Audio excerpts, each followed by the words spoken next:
that was trying to prove a social argument. While scientific racism became one of the many tools of Jim Crow, white supremacists took it upon themselves to police the boundaries of the color line. They were judge, jury, and executioner, substituting lynch law for the legal system. It's really beginning in the 1880s and by the 1890s that we see the explosion of this form of vigilante violence, of mob terror directed towards the African American community.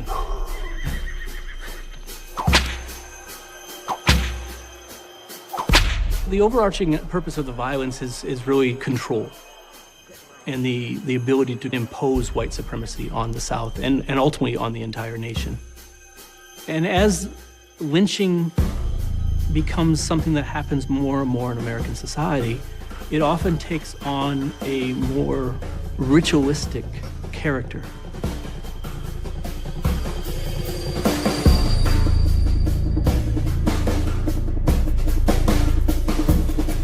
There was one idea that white people did not challenge, is that it was their destiny, their God-given right to be in charge of the South.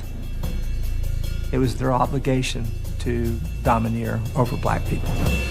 That took lots of different forms. It could go all the way from the most brutal and simple violence to these elaborate rewriting of a constitution. The goal was to make sure that this remains a white man's country.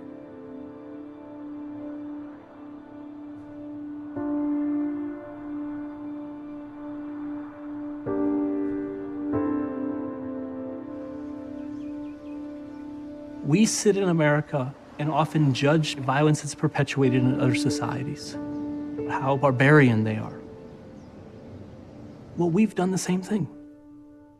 The problem is that is not talked about in American society. We skip over the violence to try, on many levels, to hide from it.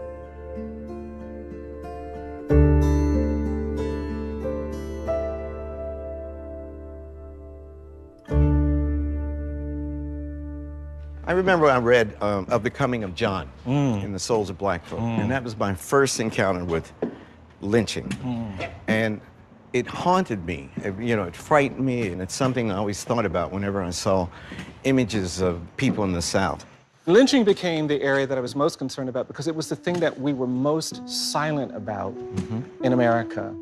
And I guess I just felt like we have to make this visible.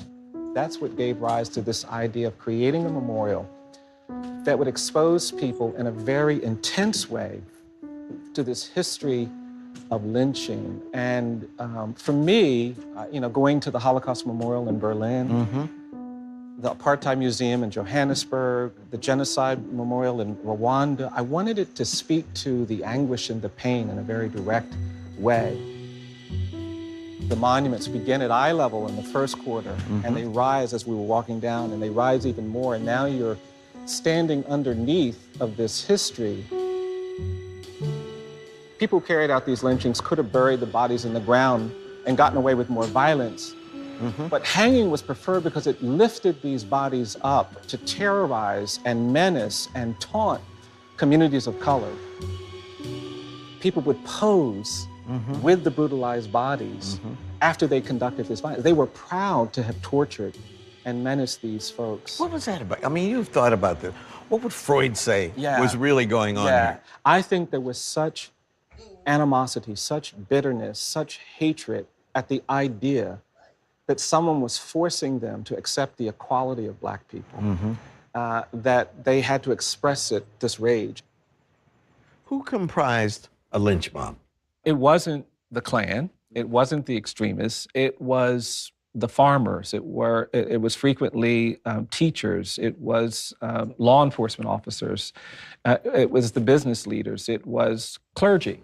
It was anybody who was part of that community. We haven't been able to change the narrative about slavery. What makes you optimistic about changing the narrative about lynching?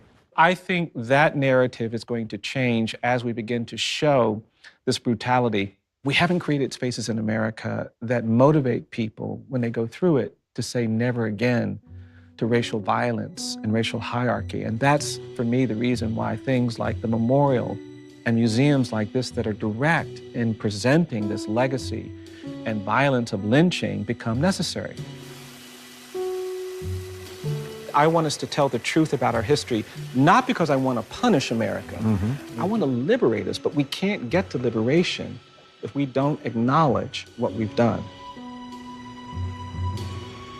The frequency and brutality of violence against African Americans is sickening to contemplate. A distinctly American phenomenon, lynchings increased in the years after Reconstruction, peaking in the early 1890s and remaining a source of terror deep into the 20th century. The victims were overwhelmingly black. But while white supremacists could terrorize black lives, they couldn't silence those fearless enough to expose their crimes to the world.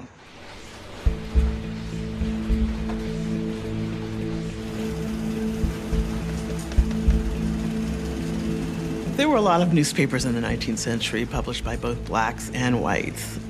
White newspapers would have like an occasional sort of page dedicated to Negro news, or if blacks were covered at all, it was in a very negative fashion.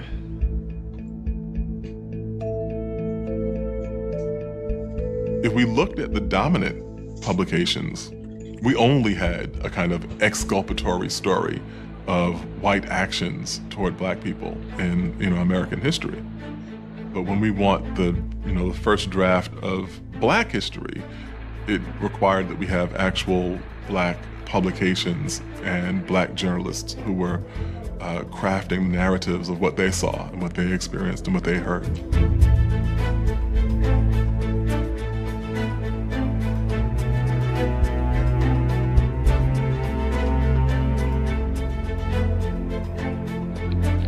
A young journalist fought back by crafting positive narratives about African Americans. Her name was Ida B. Wells. Starting with her battle with the railroad in 1883, Wells began chronicling her fight against Jim Crow. Though she lost her case, she didn't lose momentum as a writer, abandoning her career as a teacher and becoming a journalist full-time. She writes about women, politics. She sort of writes about whatever is on her mind. In 1889, she becomes a one-third owner of the Free Speech, which is a very militant newspaper in Memphis, Tennessee, at a time when racial tensions are really rising.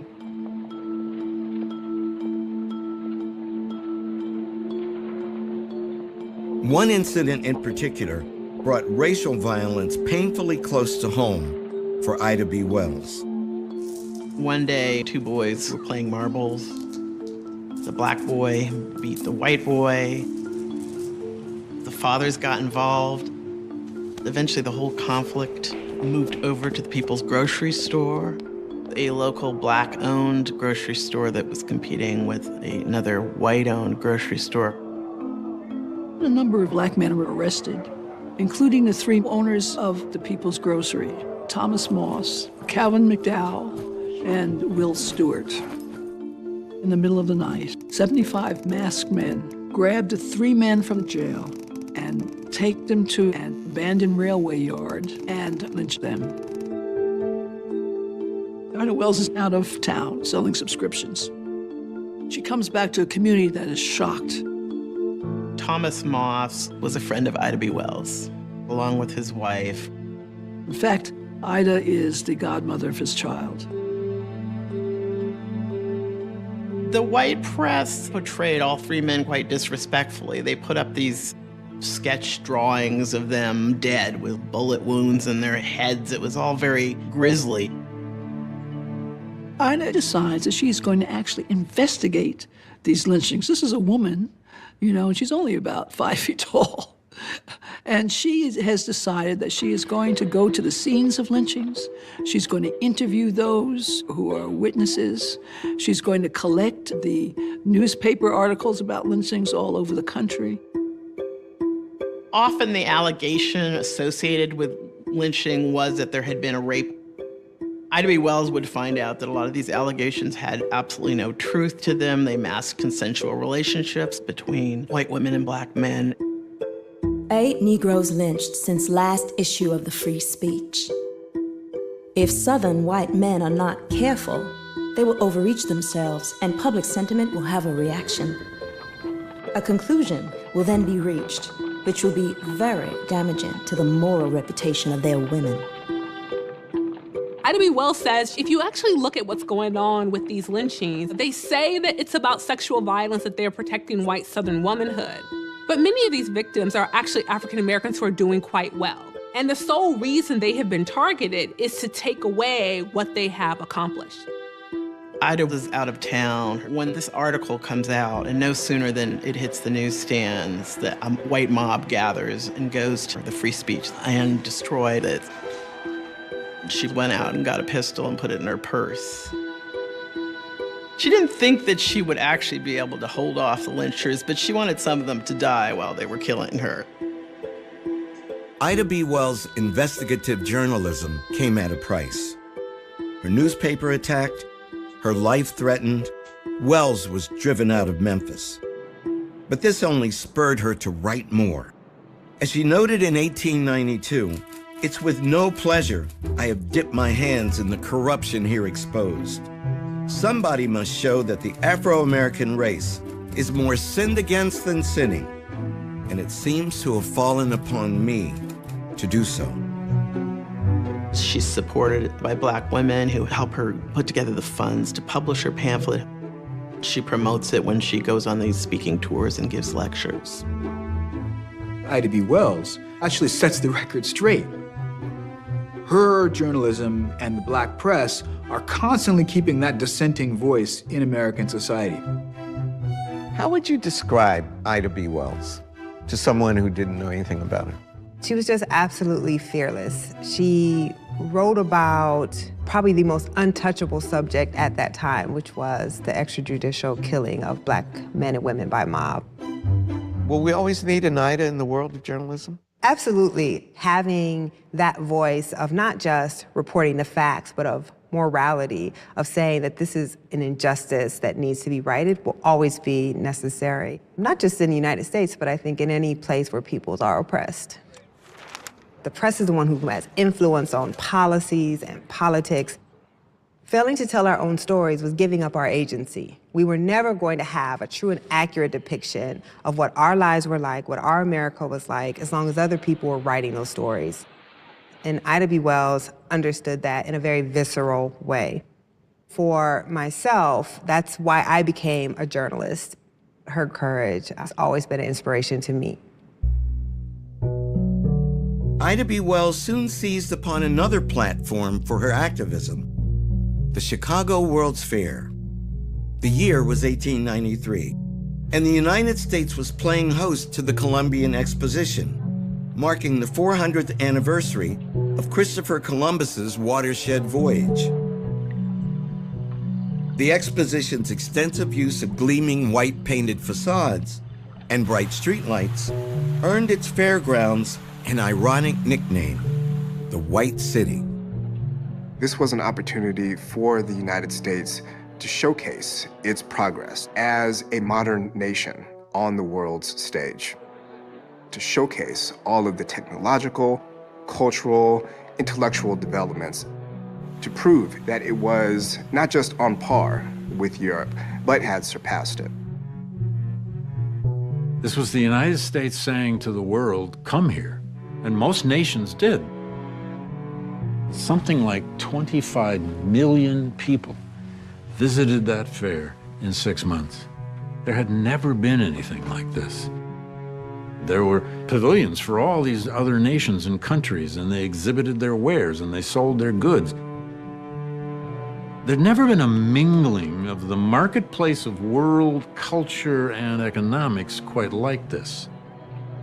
But the representation of different races at the World's Fair was often kind of racist.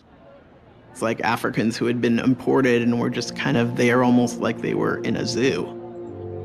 They were dressed up in African garb, half naked, dancing every day for people to see them.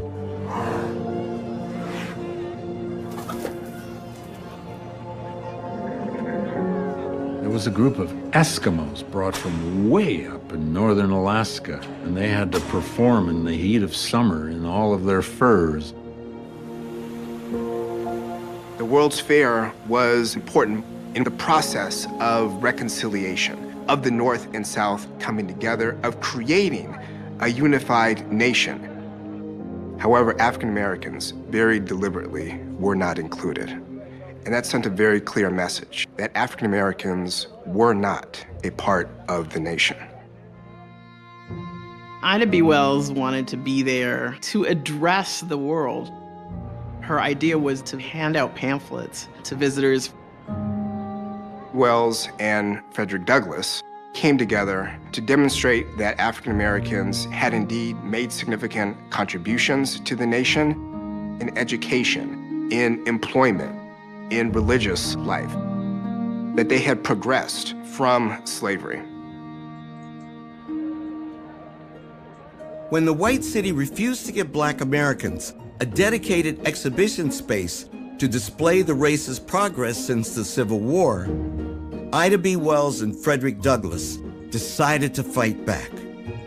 Their widely distributed protest pamphlet shone a bright light on African American achievement, while also illuminating what Wells called the twin infamies of lynching and convict leasing. After many Black people lobbied for a long time, they ultimately got some form of representation at the World's Fair. Negro Day, which proved to be enormously controversial. The worst part of that Negro Day was watermelon stands set up all over the fair.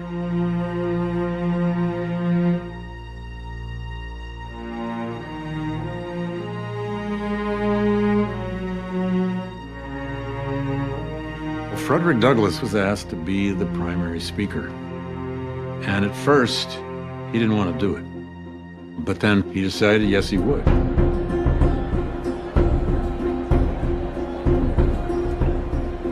There is no Negro problem. The problem is whether the American people have loyalty enough, honor enough, patriotism enough to live up to their own Constitution. We Negroes love our country. We fought for it. We ask only that we be treated as well as those who fought against it. Silver-tongued Lion delivered one of his strongest indictments. And as fate would have it, it would be one of his last major speeches. On February 20th, 1895, Frederick Douglass died in Washington, D.C., at the age of 77.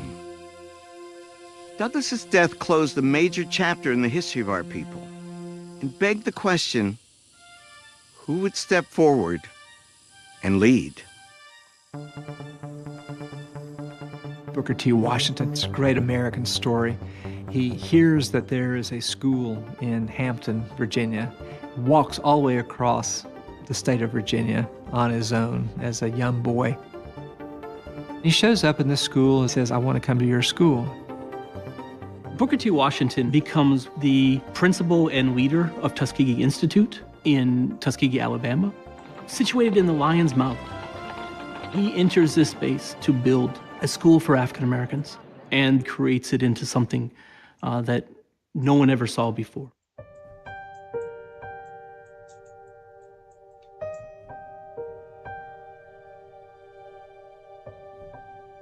He thought that it was best for African Americans, especially from the South, to gain an industrial education, to be able to master core skills that they could then put to use, and ideally translate that into land ownership, business ownership, into the field of teaching, and build up institutions of their own.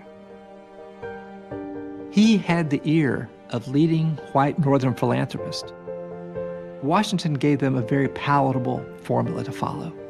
Give me your money, and I will build schools that will produce some teachers, but also the people to do the work that you think these people should be doing.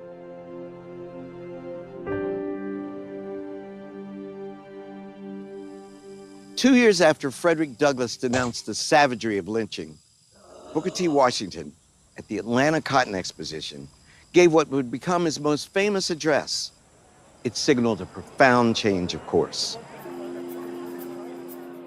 To those of my race who depend on bettering their condition, our greatest danger is that in the great leap from slavery to freedom, we may overlook the fact that the masses of us are to live by productions of our hands, and fail to keep in mind that we shall prosper in proportion as we learn to dignify and glorify common labor, and put brains and skill into the common occupations of life. Washington declared that black men had sought political power too prematurely during Reconstruction, that they would be better off dedicating their lives to aspiring to own their own farms than dreaming about election to the halls of Congress. Washington suggests that if African Americans build a life of economic independence in the South, this can be a basis for future political and legal equality. He's talking about Black people owning businesses, acquiring land, and becoming independent farmers. He's talking about self-help. He was also a master of dissemblance, of telling white people what they wanted to hear, but sometimes doing something opposite behind the scenes, supporting cases against discrimination, doing things that, if they were made public, would certainly get him in trouble in the eyes of many of his white supporters. Washington can look like a traitor to Reconstruction and a defender of it, because he forces us to evaluate how we think about the relationship between politics and economic independence. For that reason, he can look like both the most conservative and at times the most radical leader in a turn-of-the-century South. As Booker T. Washington preached the gospel of social separation, the concept of separate but equal was playing out on a much larger stage. Plessy versus Ferguson is the case that took up the question that was left by the Supreme Court a decade earlier. If segregation is mandated by the state, is it unconstitutional? Louisiana passed a separate cars statute, essentially requiring Black and white patrons to occupy separate cars. Homer Plessy's case was actually a test case where they arranged to have this man who was a Creole of New Orleans, mixed-race person, enter into a white car and then identify himself as a man of color. He wasn't apparent visually. In 1892, Homer Plessy deliberately took a seat in a white-only railroad car in order to be arrested, to mount a legal challenge to Jim Crow legislation. They believed that they could challenge this segregation law, but the Supreme Court wasn't having it. 4 years later, Plessy's planned act of resistance resulted in an infamous Supreme Court decision that left the color line indelibly printed on the nation for generations. The Supreme Court in 1896 comes down with the ruling that, and as long as provisions are made for accommodations that are separate, but they're equal to those of the first-class car or other accommodations, then it's okay. They do not put a very fine definition of what equal might mean. Separate's very clear, but the equal part is not.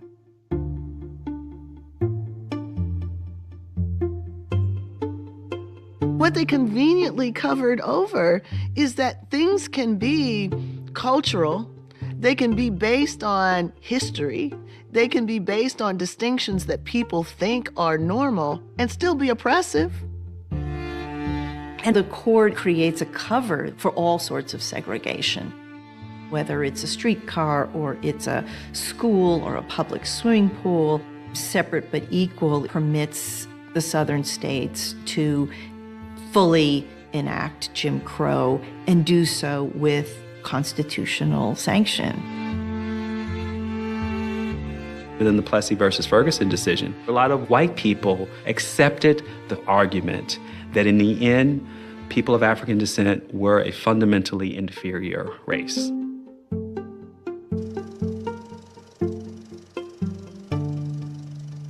As the 20th century approached, many African Americans believed that the nation had reversed course after the promising years of Reconstruction. In the battle over the color line, white supremacists had won. And though activists like Ida B. Wells refused to give up the struggle, America had entered the nadir of race relations. Things would get worse before they got better.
Like you makes this program possible. Please give to your PBS station. When the Civil War began in 1861, nearly 4 million black people were trapped in bondage for life. After the war was over and slavery abolished, Reconstruction was well underway. And although there were challenges ahead, black people were filled with an unprecedented amount of hope. Frederick Douglass felt triumphant. The black man, he declared, is a citizen. The black man is enfranchised. We live in a new world. At last, he said, the black man has a future. The 15th Amendment to the Constitution barred racial discrimination in voting. Black men took to the polls. Then you see all of these black people in charge. More than 1,500 black officials move into positions of public leadership. If you were an African American who had just been elected to the legislature, it was your time. The future must have seemed limitless. Robert Smalls of South Carolina was one of these legislators.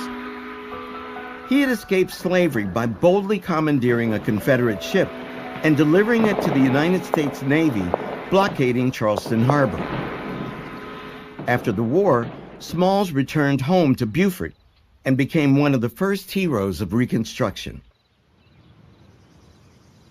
Michael, tell me about your great-great-grandfather's life. You know, society told Robert that he was less than a human being, that he was a piece of chattel, that he was devoid of higher-level thinking and strategy and planning. But he rejected all of that. The way that he commandeered the boat that was the vehicle of his freedom, in the middle of the night, putting on the top hat and the long coat of the Confederate captain. I just admire the audacity he had to steal his freedom, to seize his freedom. He was born in a shack behind the house. He was enslaved here. After the war, he comes back and he owns the place. From being property to owning the property. Absolutely. He went from being enslaved to being elected as state legislator in 6 years. He was elected to the South Carolina House and then the South Carolina Senate before going to Washington and Congress. That is the most remarkable up from slavery story I ever heard. Once he was in office, what sort of issues were important to him? You know, he grew up with the children of his master and would see them going to school, and it just bothered him. He thirsted for education and sought through legislation to extend that to others. Were you insufferable among your friends when you were in school? Would you say, my great-great-grandfather was famous? No, actually quite the contrary. I grew up in the 70s in Boston.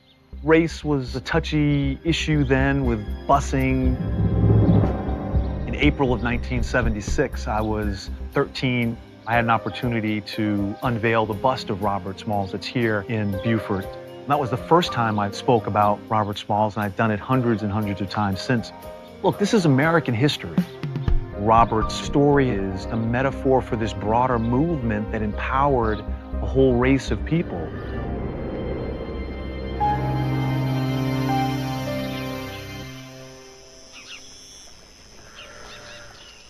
Reconstruction is a story of great expectations, enormous strides, and wrenching retreats.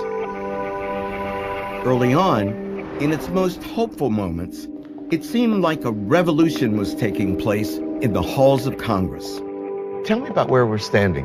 What would this place have been like during Reconstruction? So this is the old hall, the House, now Statuary Hall. In the 1870s, when the African-American members were here, there would have been vendors in here selling food and snacks as members traversed the north-south access from the House chamber over to the rotunda on the Senate side. Tell me about the first black congressman. First is Hiram Revels from Mississippi.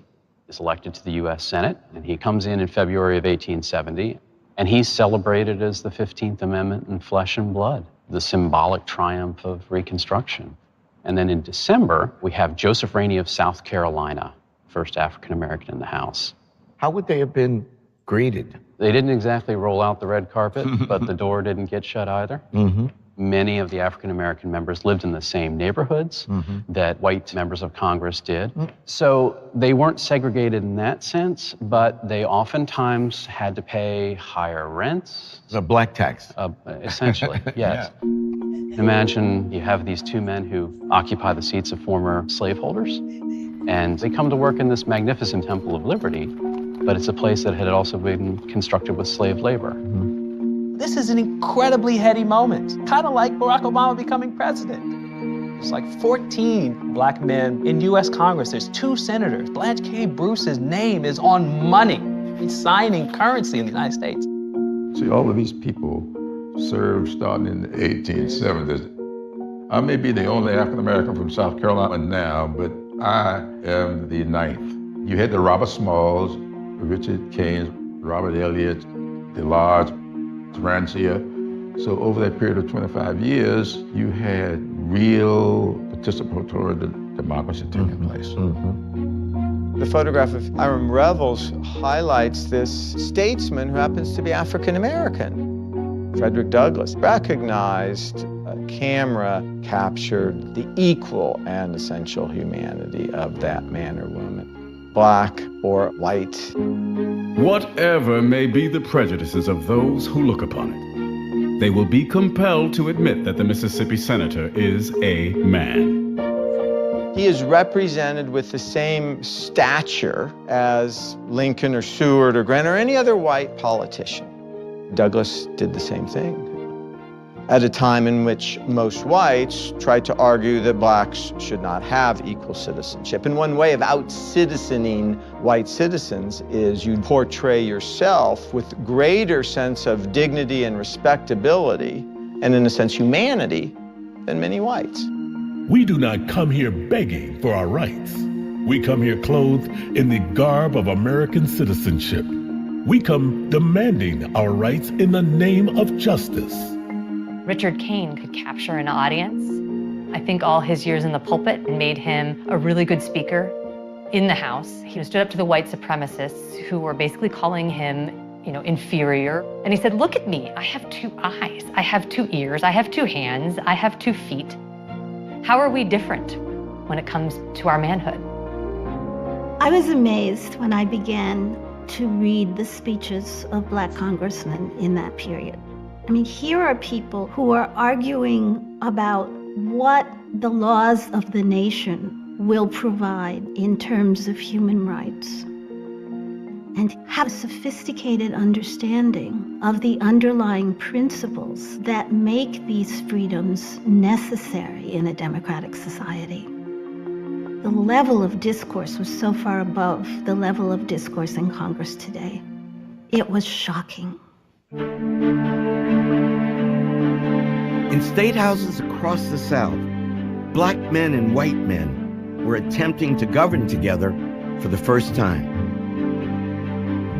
In South Carolina, where African Americans made up almost 60% of the population, voters elected a black majority House of Representatives. It was the seat of Black Power USA. The Lieutenant Governor, Secretary of State, State Treasurer. Unimaginable today. Absolutely. Many parts of the South didn't have a educated and experienced black leadership ready to step into power, which you did have in South Carolina. It had a free black group before the Civil War in Charleston, which was well educated and politically articulate. Behind us lie 243 years of suffering, anguish, and degradation. Before us lies our mighty future. That future is ours to shape. Robert Brown Elliott was very ambitious. He was educated as a lawyer. He had a photographic memory. He was absolutely fearless. It's hard to imagine more daunting challenges than all these governments have. Some parts of the South had really been devastated by war. So you've got to try to build a forward-looking government at a time when there are very few resources. The state legislatures create public schools, public hospitals, public welfare systems in a way that hadn't been seen in the South. Black men go into these legislatures with an idea of how they're going to improve their communities. One of the most important things they do is to establish free public schools. There were no public education systems in most of the southern states. If you had money to buy it for your children, you had it. If you didn't, well, you did without. You start to see state constitutions adopting some policy that says education is a right. And this is providing it for all children. Across the former Confederacy, free schools opened for both black and white children. Only a few years earlier, there were laws in the books in the South that prohibited enslaved people from learning to read and write. Black people knew how much their freedom depended upon literacy. It was not uncommon to see 5-year-olds and 95-year-olds flocking to schoolhouses for a chance to learn how to read.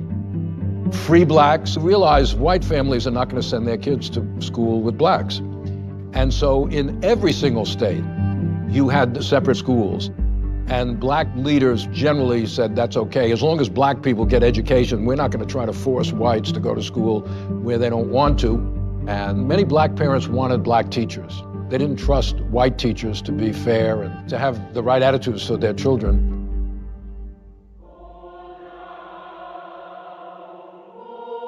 To meet this demand for teachers, governments, black churches, and missionary organizations established black colleges and universities. Fisk University in Nashville, Tennessee, was founded in 1866. Let my people into this phrase. Go down, Moses, where? way down in Egypt's land. The Fisk Jubilee Singers became the voice of black Reconstruction. They introduced the world to the artistry of freed people and to the songs of their enslaved ancestors, the spirituals. Most white people who had ever seen blacks on stage had done so in the minstrel show. Minstrels, white men who would paint their faces black, enlarge their lips with white makeup, and spoof the African American. America found this entertaining. But in concert after concert, first in Northern American cities and then in Europe, the singers defied expectations. They had a decorum and a dignity on stage that challenged all of the prevailing stereotypical images that white Americans had. These are songs of overcoming. They were about healing. They were about love. They were about the Black struggle. They allowed someone else to understand what it means to be in your world or in your shoes.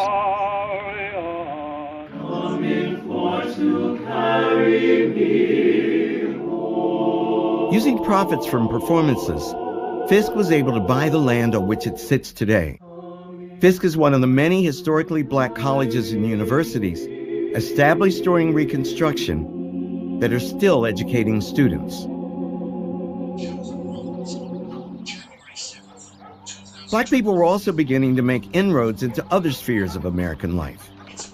They were buying land, setting up businesses, and becoming economically independent. I started a farm. I own one lot, 7 acres, another 1 acre, and another about 1/4 of an acre. I bought myself a little plantation. I bought another place, and together, that makes 98 acres. I bought 150 acres. I have about 50 or 60 acres tended. I rented 43 acres of land. I have a good crop in. My husband put up an elegant blacksmith shop. I have a son I sent to school. It's a moment of possibility. They have reunited their families, they have formalized their unions, they have property, they have their own businesses. The 14th Amendment had granted equal citizenship to all Americans, especially African Americans. It was about being able to claim an American birthright, full citizenship. They saw themselves as really moving forward. What does real equality look like? It looks like equal protection under the law. Now African Americans could serve as sheriffs. So they were able to go out and make arrests and bring white perpetrators in for justice. Black people get to be judges. They get to sit on juries. They get to sign contracts in their own interest. John Roy Lynch, a successful young businessman in Natchez, Mississippi, was appointed in 1869 as a justice of the peace. He was born a slave in 1847 in Louisiana, the son of the plantation manager. And at the end of the Civil War, he attended night school. As a very young man, he distinguished himself working in a photographer's studio. He went to a few Republican meetings. And impressed Adelbert Ames, who was the Reconstruction governor of Mississippi. Even though Lynch was only 21 years old, Ames appointed him to be a magistrate. In his memoir, he wrote about how former slaves would bring all their problems to him as a local justice of the peace. There was a black man in this office. There had never been such a thing in Mississippi before the Civil War, and so former slaves kind of identified with him. A case that came before me was that of a white man. He threatened the life of an old colored man over a business transaction. He remarked, "Do you mean that it's a crime for a white man to curse a nigger?" "Yes," the court replied. "It is as much a crime for a white man to curse a Negro as it is for a Negro to curse a white man." "Well," he exclaimed, "that's news to me." You're living in this moment. You're imagining that will only get better. In slavery, African Americans could not control their communities. And so if people are drawing on the resources that they had developed in slavery, on their sense of what it meant to have family relationships, friendships, communities, and they're able to institutionalize them in new ways. They create fraternal organizations like the Masons that find solidarity and strength in mutual support. It's remarkable how a whole black world of their own organizations and support structures grow up and develop.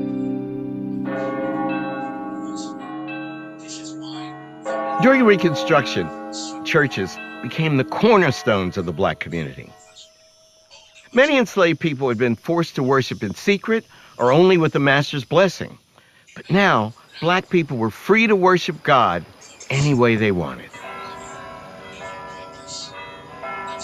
At Mother Emanuel Church in Charleston, South Carolina, The Reverend Richard Kane helped revive a congregation that had been banned under slavery. How did you first hear about your great-great-grandfather? Did your mother say, "You come from people"? That's what my mother would have said. Yes, Your great-great-grandfather was the greatest black preacher in history. Yes, my mother and my great aunt, and they always talked about Richard Harvey Kane and the great work that he was able to do. He was born free in what's now West Virginia. Was a pastor in Brooklyn in 1965. Some people would have said, stay in Brooklyn where it's safe. He said that he felt like a lion bound. I mean, he wanted to be here in the South and be a missionary to the newly freed slaves. I don't think people today understand the role of the church in the 19th century. The church was their institutional universe. Yes, the black church was the center of everything that happened with the community. The emotional, the educational, the political. Kane taught the newly freed slaves that they were no longer inferior. They could accomplish anything. And he epitomized that. Yeah. He was a one-man band for the black community. Oh, yeah. Entrepreneur, minister, editor, writer. Yes, congressman, state senator. Too powerful, too influential. Yes. Yes. And therefore a danger. Yes, he lived in constant fear. One of the most tragic aspects of Reconstruction is that the more African Americans achieve, the more they put their lives at risk. I could hear the noise of the horses. They Ku Klux my house. They had on white gowns, masks on their faces. 75 men. They were Ku Klux. They tore her clothes off. I was blindfolded. Cut me with knives. They whipped me. They whipped me. Put a rope around my neck to hang me.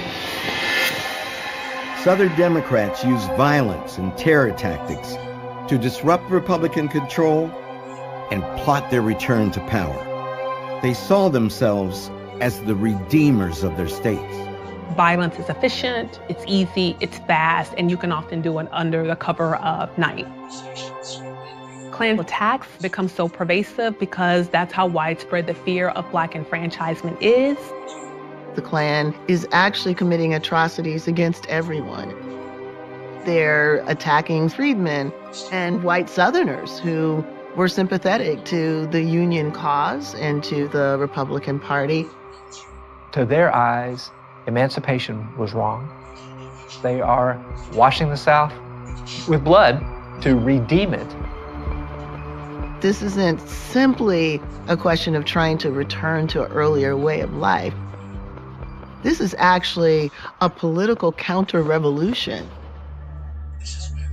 To document the violence, Congress in 1871 launched one of the most extensive investigations in our history, known as the Ku Klux Klan hearings. The United States never had a Truth and Reconciliation Commission after slavery ended. The Klan hearings were as close as we came. It was extraordinary. Congress was actually listening to Black people, testifying about the atrocities committed against them. I was elected to the legislature. They offered me $2,500 cash if I would let another man go to the legislature in my place. I told him I would not go back on my people. 65 came to my house. My little daughter came out and begged them not to carry me away. They drew up a gun and threatened her. I may say that they hit me 5,000 blows. Some of them are the first-class men in our town. One is a lawyer, one a doctor, and some are farmers. My little daughter never got over it until she died. I have never got over it yet. It broke something inside of me.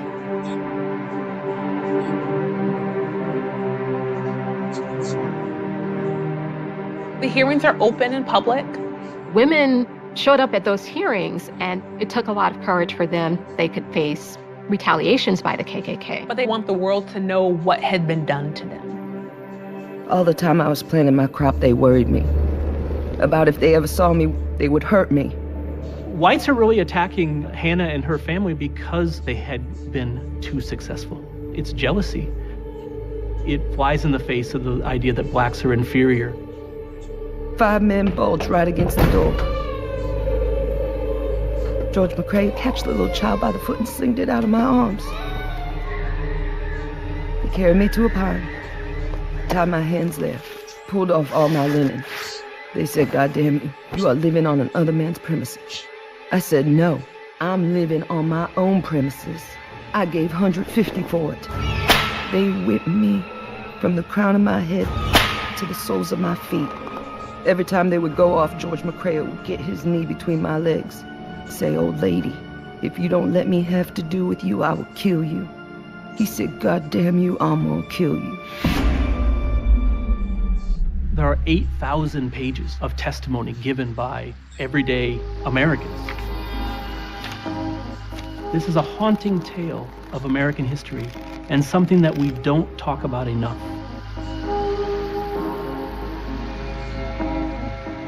Violence has always been here and goes side by side in American history to the creation of a white supremacist racial ideology that has driven us from slavery all the way to the present day.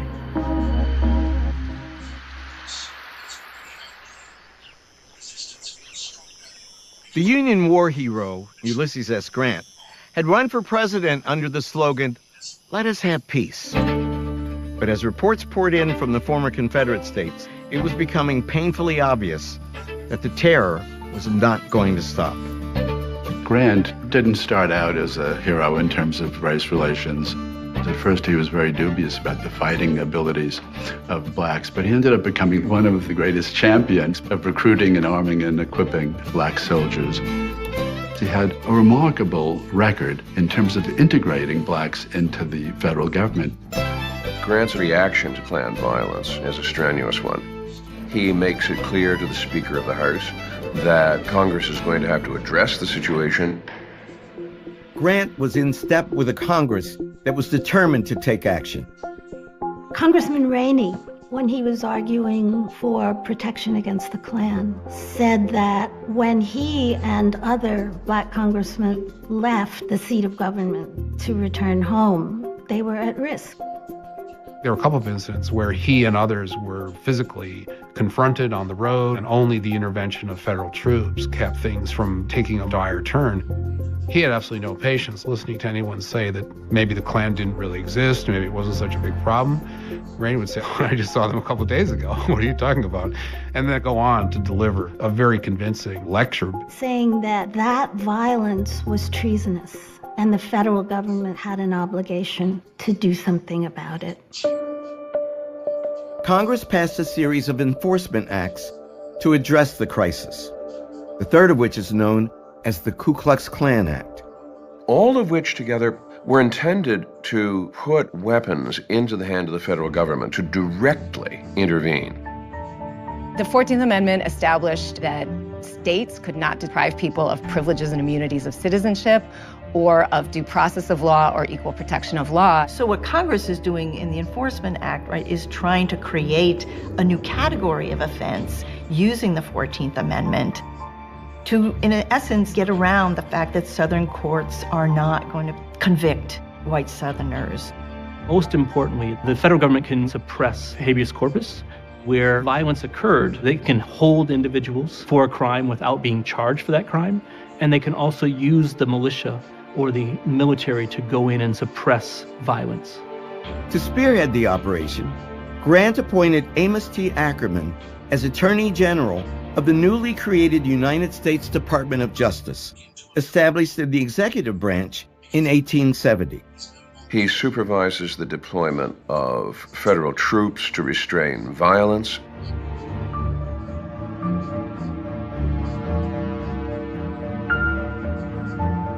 Many of the Klan members that believe that they're going to be charged by the federal government begin to run away and hide.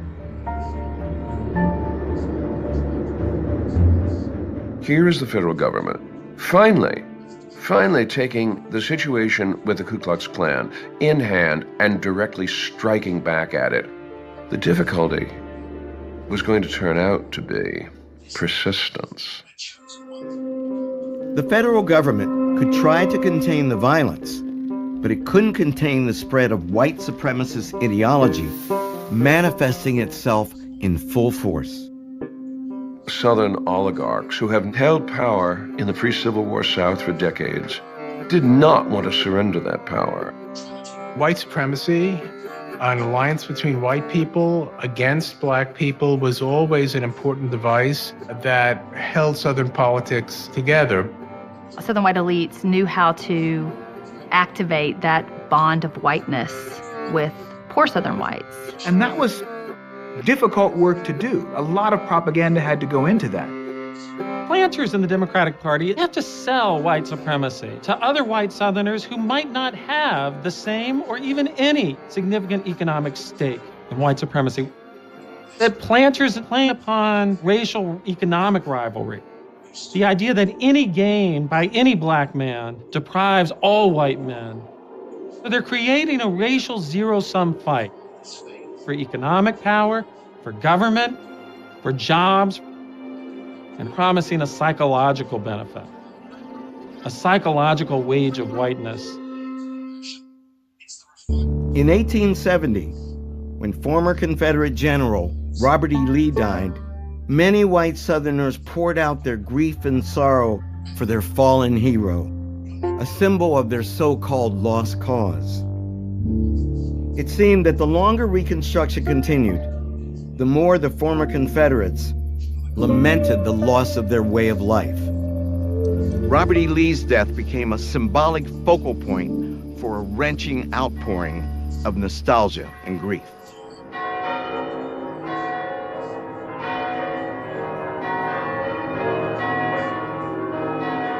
When he died, it's like a king has died. Bells ring throughout the South. Schools closed. People closed their stores. They wore sashes and put things on their doors to commemorate his passing. Newspapers border their entire pages with black. They mourn him as if this is the second time they have lost the war. In the eyes of the white South, here was a man who embodied the things that they admired the most: manly courage, Christian virtue, devotion to those underneath him, of his soldiers, and a kind of apparent paternalism toward enslaved people. And not only was Lee this perfect person, but he had been the perfect warrior. He had outsmarted the Yankees, but he was always up against larger forces. He helped create that myth at Appomattox that we have succumbed in the face of greater might. Our cause was not unjust, it just happened to have lost. It became a lost cause.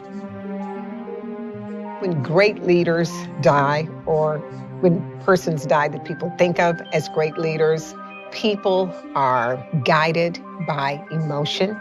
As a consequence, you have this cult of Robert E. Lee developing. And in fact, the cult of Lee had become so powerful by the 1870s that Frederick Douglass remarked that you could not pick up a newspaper nowadays without reading the most nauseating flatteries about Robert E. Lee. The ostentatious and noisy exhibitions of sympathy and grief on the part of the rebel democracy all over the South for the man who made such Herculean efforts to destroy the government is a most painful proof that the great body of the Southern white people are far more ready to weep for the loss of a Confederate general than to sustain the government under which they live. Douglass recognized if you rewrite the story of the war, that can have profound implications for race relations. The symbolism of Lee could become very dangerous. The clock was ticking on Reconstruction, and the presidential race of 1872 was a test of its popularity. With black voters solidly in his corner, President Grant easily won re-election. But the campaign revealed growing fault lines in the Republican Party. Grant faced a renegade liberal Republican movement that was critical of the mainstream of the Republican Party. They're good government types who were very upset by the scandals that have been exposed in the Grant administration. Credit Mobilier was basically a phony company that was set up to provide financing for the Pacific Railroad project, and it laundered money. It made lots of money for corrupt individuals. The difficulty is that those corrupt individuals were often members of Congress. Grant was personally quite honest, but he seemed blind, credulous, almost childlike to the presence of unscrupulous people. Corruption is as American as apple pie. And if we find it in the Grant administration and the Reconstruction South, that's not because Reconstruction was inherently corrupt. It's because corruption happens. You could almost make a bumper sticker out of it. Liberal Republicans are also adopting more of a states' rights position now. We can't just keep intervening in the South, and nominated their own candidate for president, Horace Greeley, the editor of the New York Tribune, a long-standing anti-slavery advocate. Greeley made this famous statement that he's confident that masses of our citizens, North and South, are eager to clasp hands across the bloody chasm that divides them. The split in the Republican Party is the harbinger of a retreat from Reconstruction.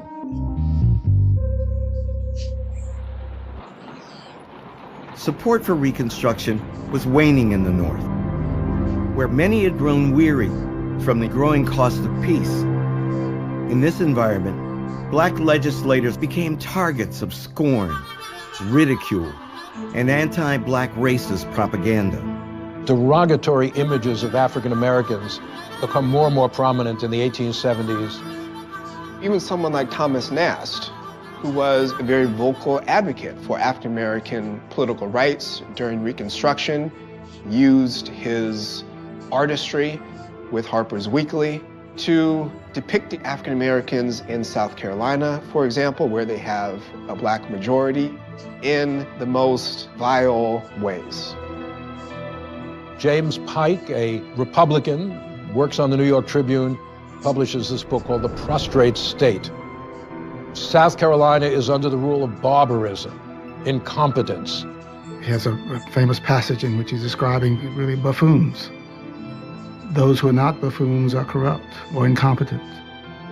He hammers again and again and again on almost animalistic stereotypes of field workers to say, really?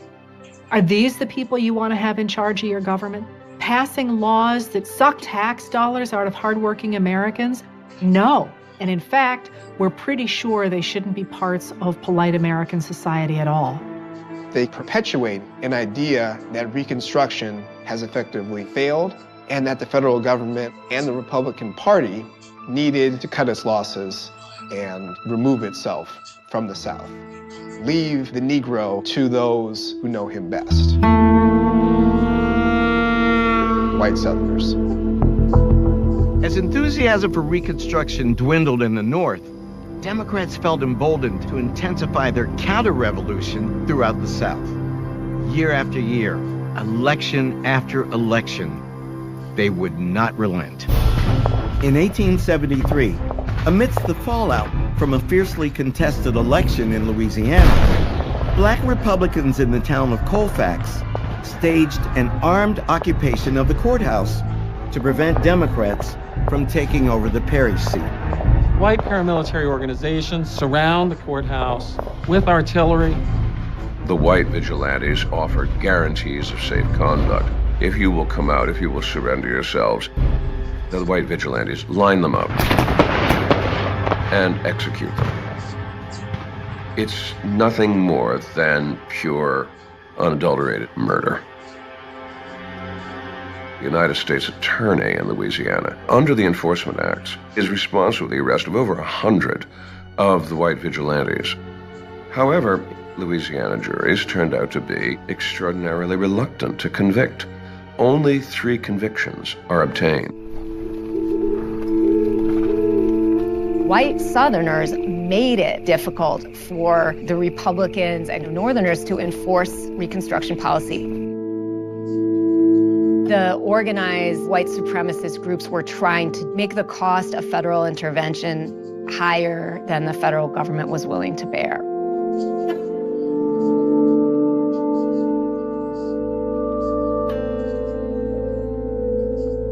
In state after state, increasingly organized societies, paramilitary clubs, white leagues claim control of public places. John Roy Lynch, now a congressman, was targeted when he returned home to Mississippi to campaign. At Fayette, they paraded the streets, yelled, fired cannon. Each club had a wagon with fodder. Colored men said these wagons contained guns. Democrats had all gathered around the place. I took the stand. They commenced to yell at the top of their voices so as to drown out every word I attempted to utter. Southern whites were attempting to take the South back. The red shirts and the Knights of the White Camellia. That's essentially what the so-called redemption movements were. They are the ones who are defending the right order of things in civilization, that white people control black people. And that's the way it should be.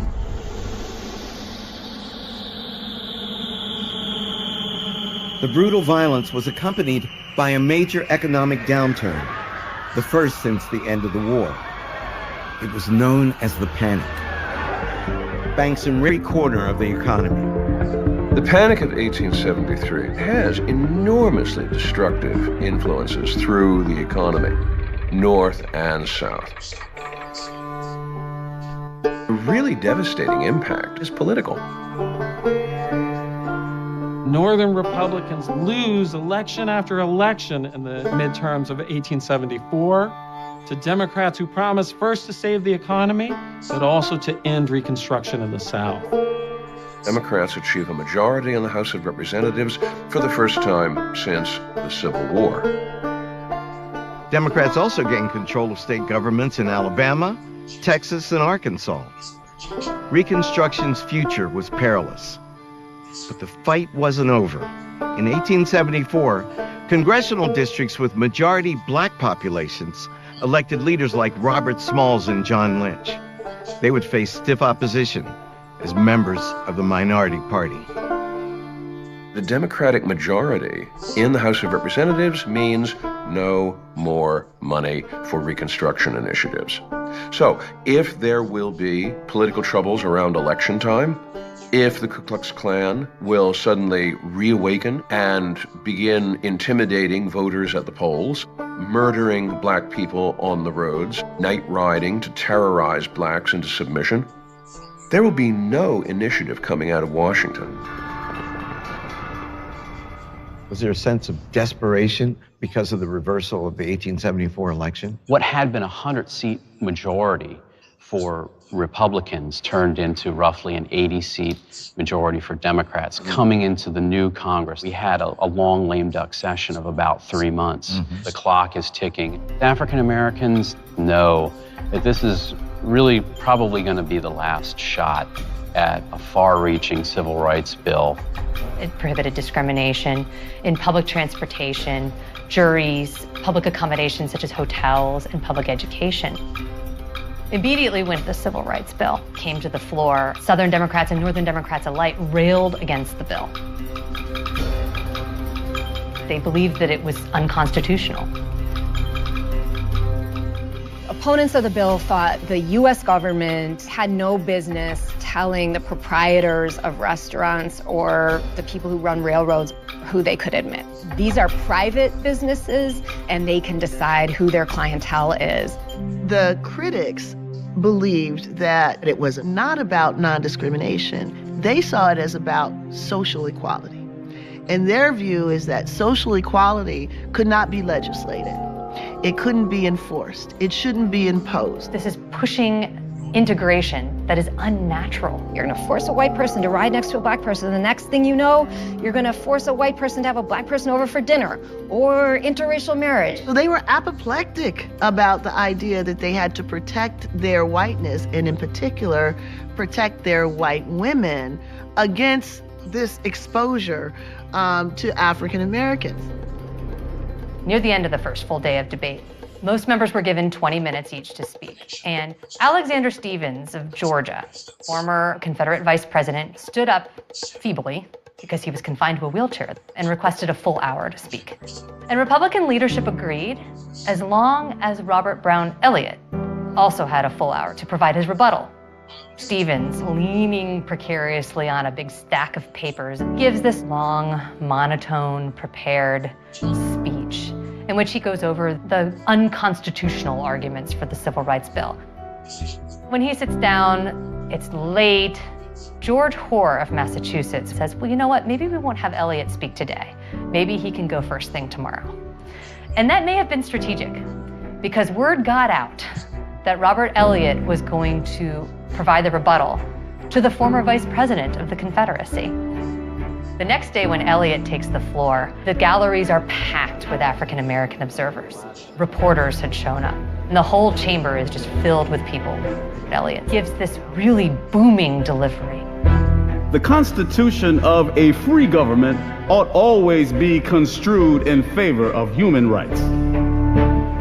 I cannot and I will not forget that the welfare and rights of my whole race in this country are involved. The race whom he spurned and trampled on are here to meet him in debate and to demand the rights which are enjoyed by their former oppressors.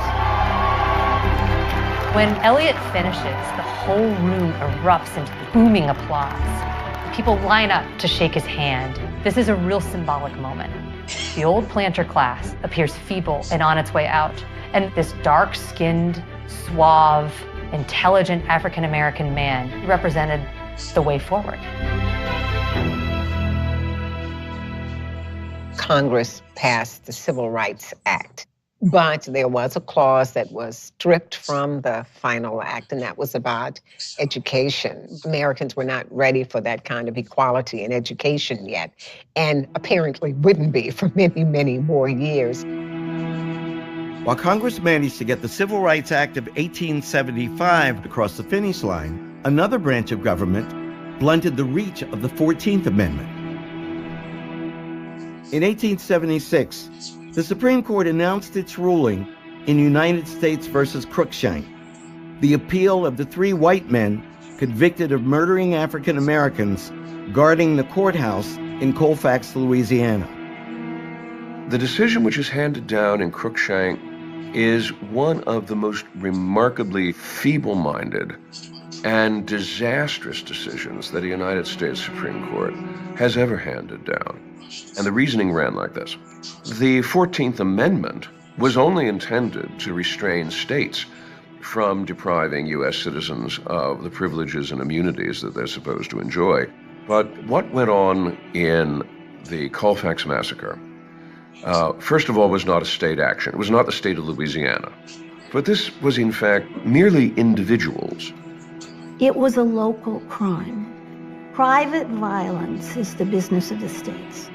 And if they are not taking care of it, that's just too bad. Mobs of whites decide to kill you. Have you been denied your right? Well, the Supreme Court decided that you've not been denied your right if you were murdered, as long as it's just private individuals, whether individually or collectively, that are interfering with your rights. That's not a federal case. While the Cruikshank decision didn't close the door on possible future prosecutions, it narrowed the pathways for enforcing the 14th Amendment.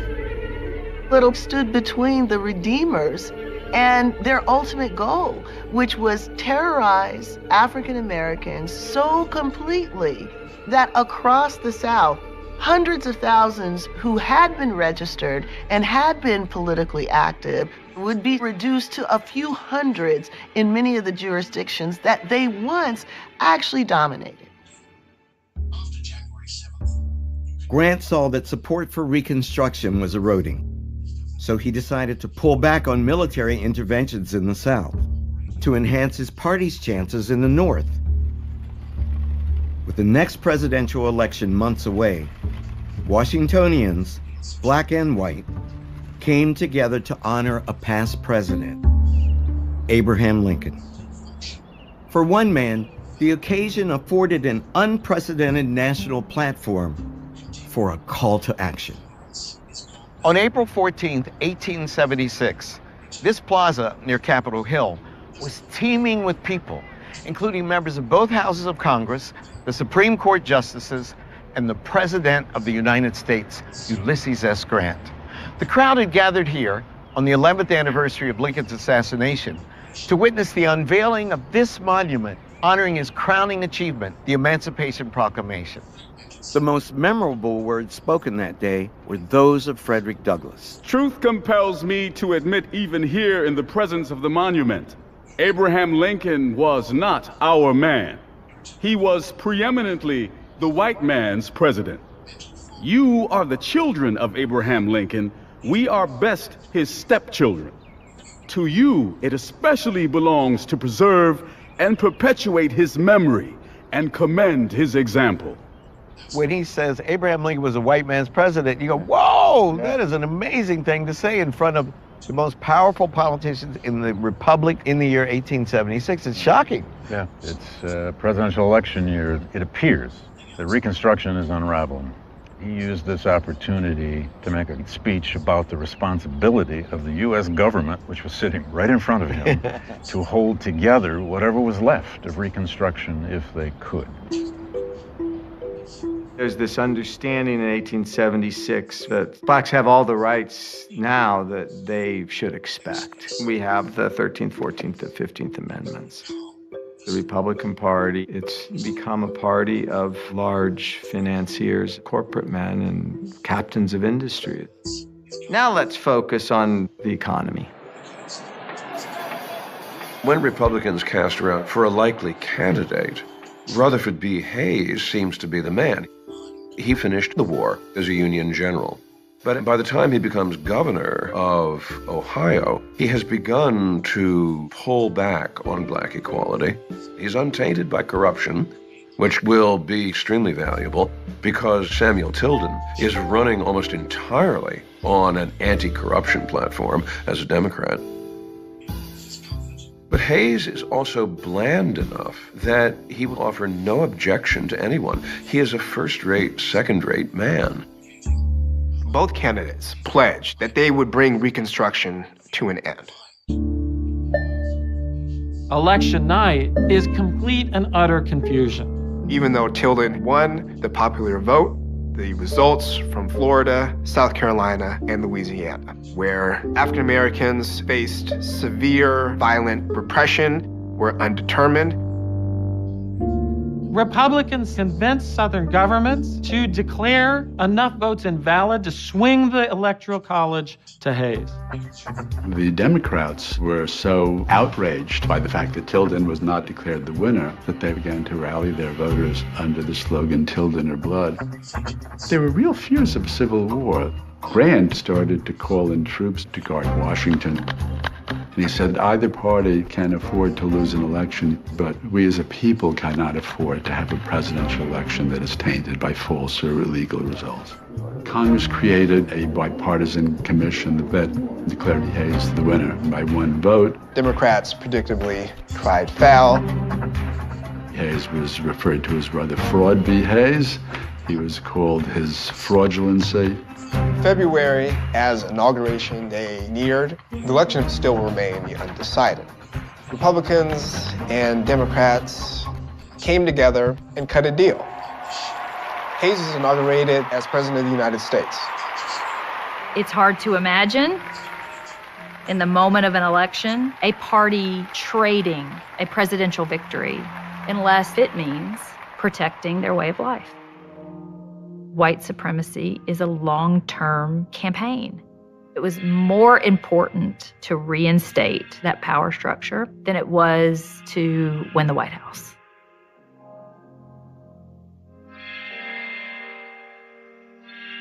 Hayes, promises white Southerners that he will leave the South to conduct its own affairs, unimpeded, and that the Negro problem will be its to solve.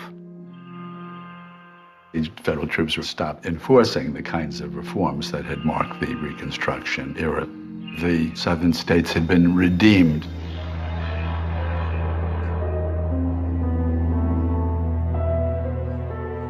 Whoever had been elected, whether it was Hayes or Tilden, Black people were going to suffer because Northerners had decided to move on. It was a time of so much hope and so much optimism. The horizon seemed limitless. And then, boom, came redemption. I can only imagine it was the most frustrating thing for Robert Smalls.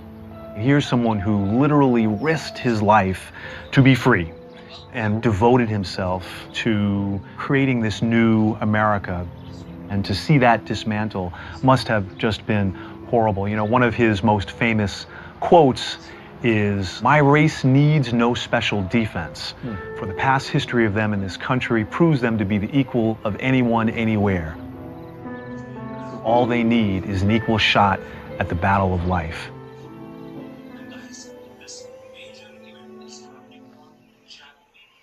From the very beginning, the success of Reconstruction depended on the will of the nation to hold the line against the forces of violence eager to undo it. As the nation's will faltered, the rights of African Americans would be sacrificed to political expediency. After 12 tumultuous years, Black people faced an uncertain future. As Frederick Douglass put it, if war among the whites brought peace and liberty to blacks, what will peace among the whites bring?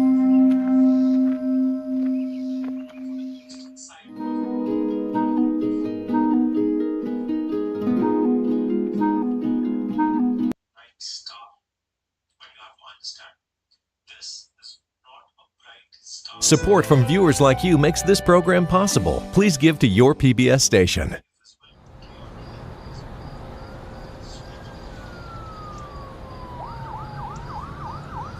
On the evening of June 17, 2015, a stranger walked into an historic Black church in Charleston, South Carolina, known as Mother Emanuel. He prayed with the Wednesday night Bible study group for almost an hour.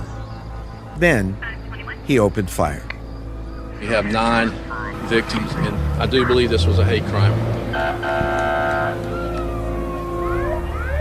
Friends say the 21-year-old high school dropout was a loner, an unabashed racist with a deep hatred for Black people.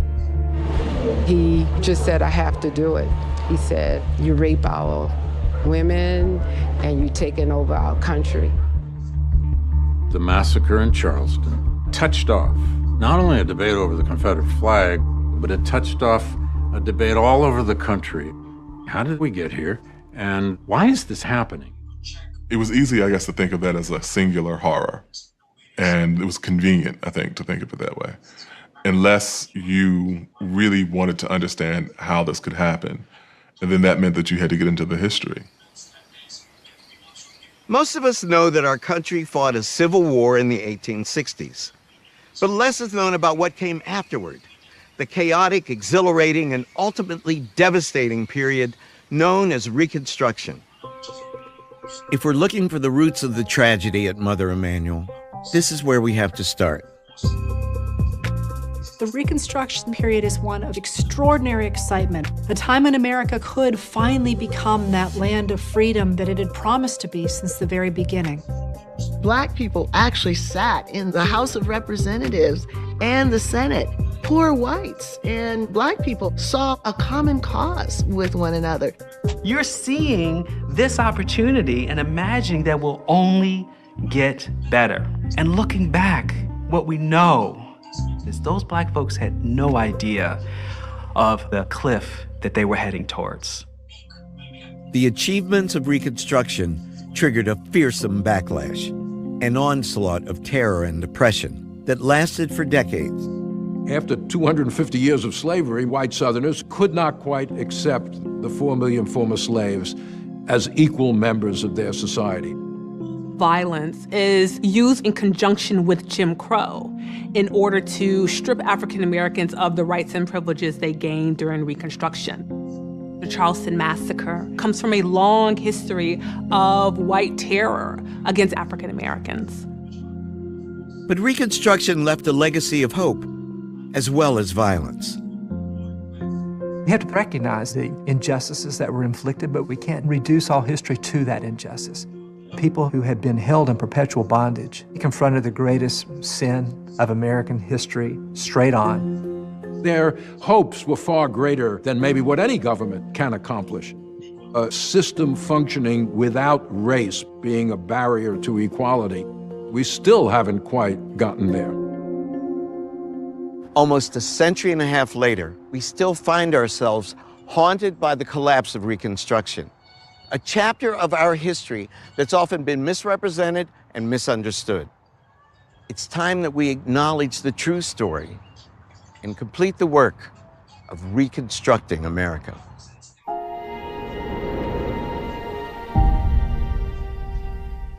When I was in high school, Black history consisted of a few simple facts and a very happy ending. Abraham Lincoln freed the slaves. But this was the 1960s. 100 years after emancipation, Black people were fighting for the most basic rights. So what happened to that happy ending? It turns out that wasn't the end of the story. It was just the beginning.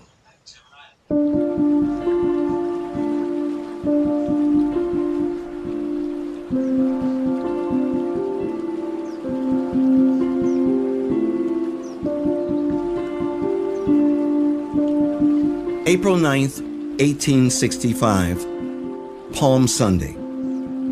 At the village of Appomattox Courthouse in Virginia, Confederate General Robert E. Lee surrendered to United States Lieutenant General Ulysses S. Grant.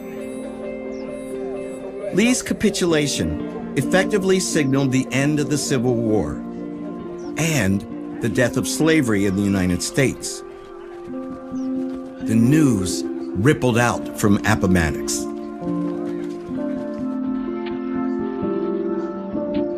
A strange woman I'd never seen before came running down where we were all at work. She said as loud as she could, "Hey, freedom, you are free." Everybody was getting up his clothes and leaving. They didn't know where they was going, just scattering around.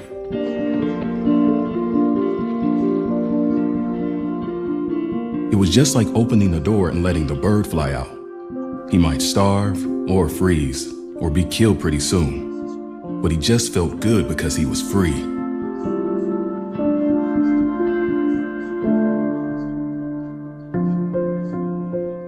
To a remarkable degree, it was the slaves themselves who had helped bring this to pass. From the war's first days, legions of enslaved people defied their masters and fled to Union lines.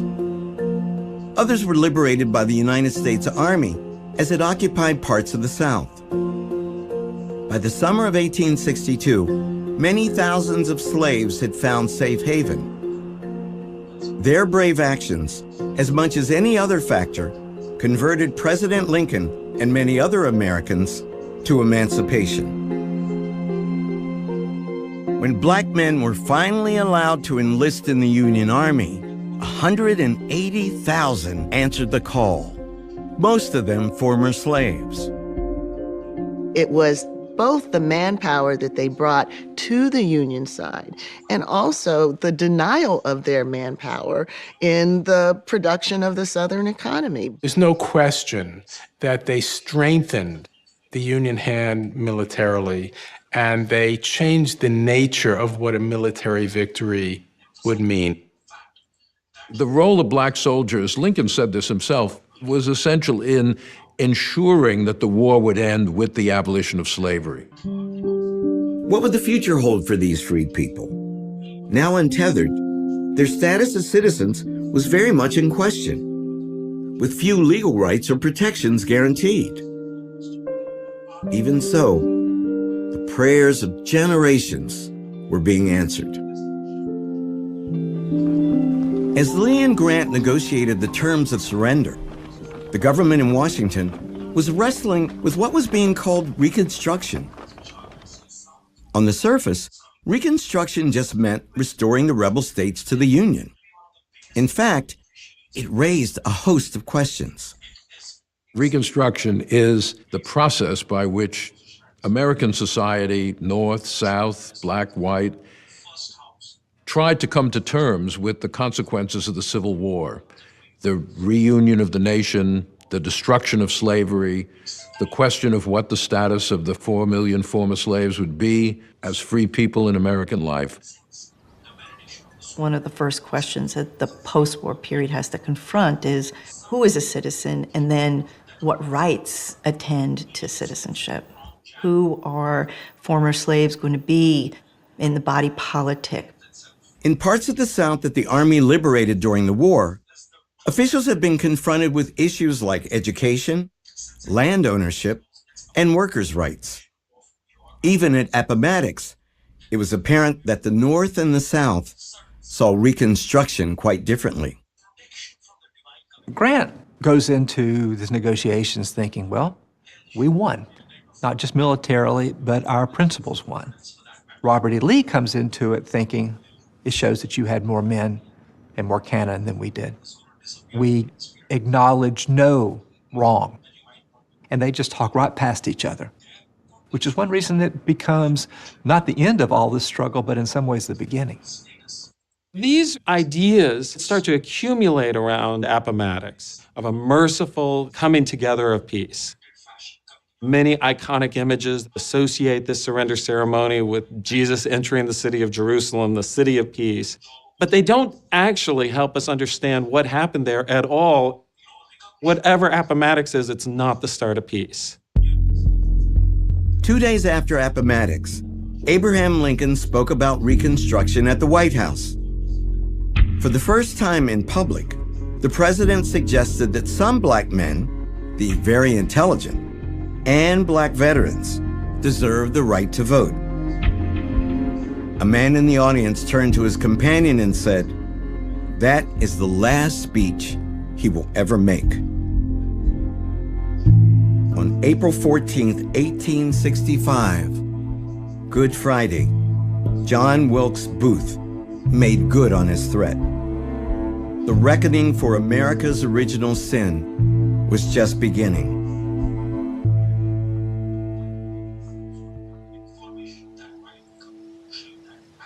The early days of freedom were a bewildering mixture of exhilaration and apprehension. But the first order of business was to reconnect with family members who had been torn away by slavery. Information wanted.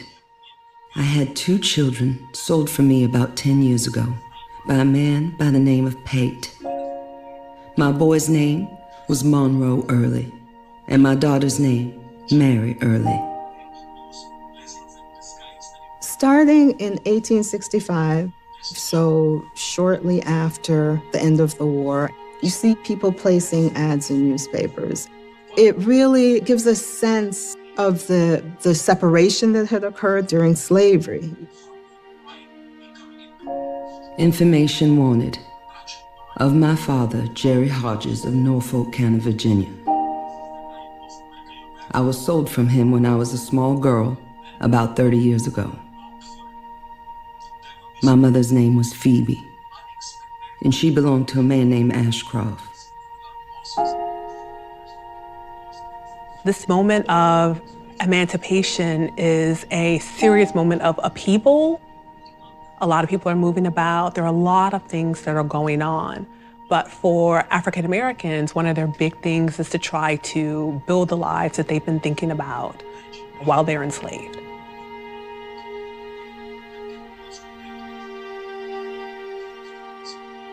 People took to the roads trying to find family members. I mean, literally walking to where they had last left family.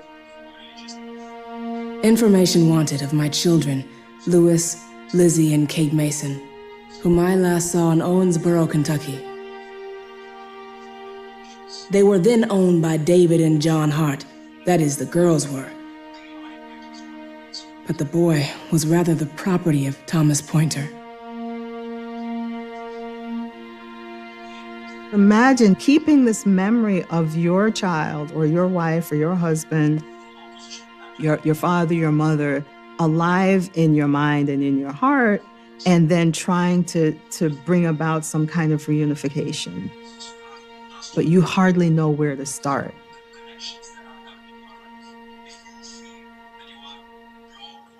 The end of the Civil War brought more questions than answers.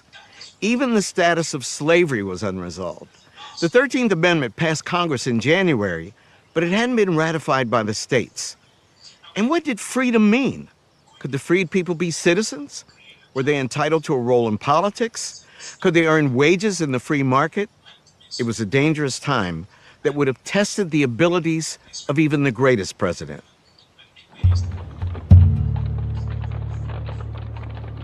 Just hours after Lincoln's death, Andrew Johnson was sworn in at a hotel on Pennsylvania Avenue. When Lincoln chose a Southern Unionist Democrat as his running mate in 1864, few imagined that Johnson would ever ascend to the presidency. During Reconstruction, the Republican Party is the party of civil rights. It is the party that promotes a vision of an interracial democracy. The Republican Party is the party of African Americans. Although Johnson was a Southerner and a Democrat, he had opposed secession, even at the risk of his life. Andrew Johnson grew up a poor white Southerner. He believed very strongly that the Civil War had been caused by the planter class, the Southern elite, and he hated them. But he imagined that the primary victim of the planter class was the class to which he belonged, the poor whites of the South. Andrew Johnson was the first man in this country made president by an assassin's bullet. He wouldn't be shy about using his newly gained power.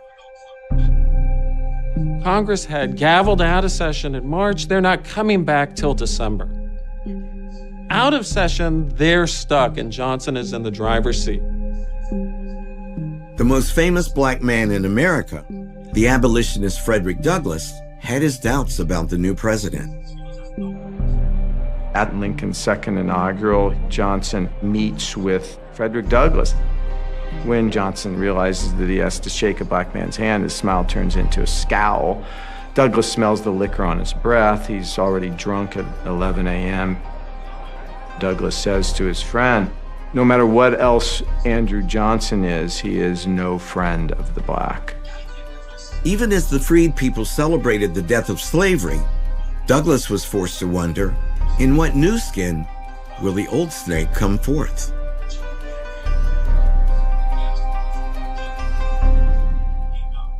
The freed people longed for all of those things that other people enjoy, things denied them under slavery.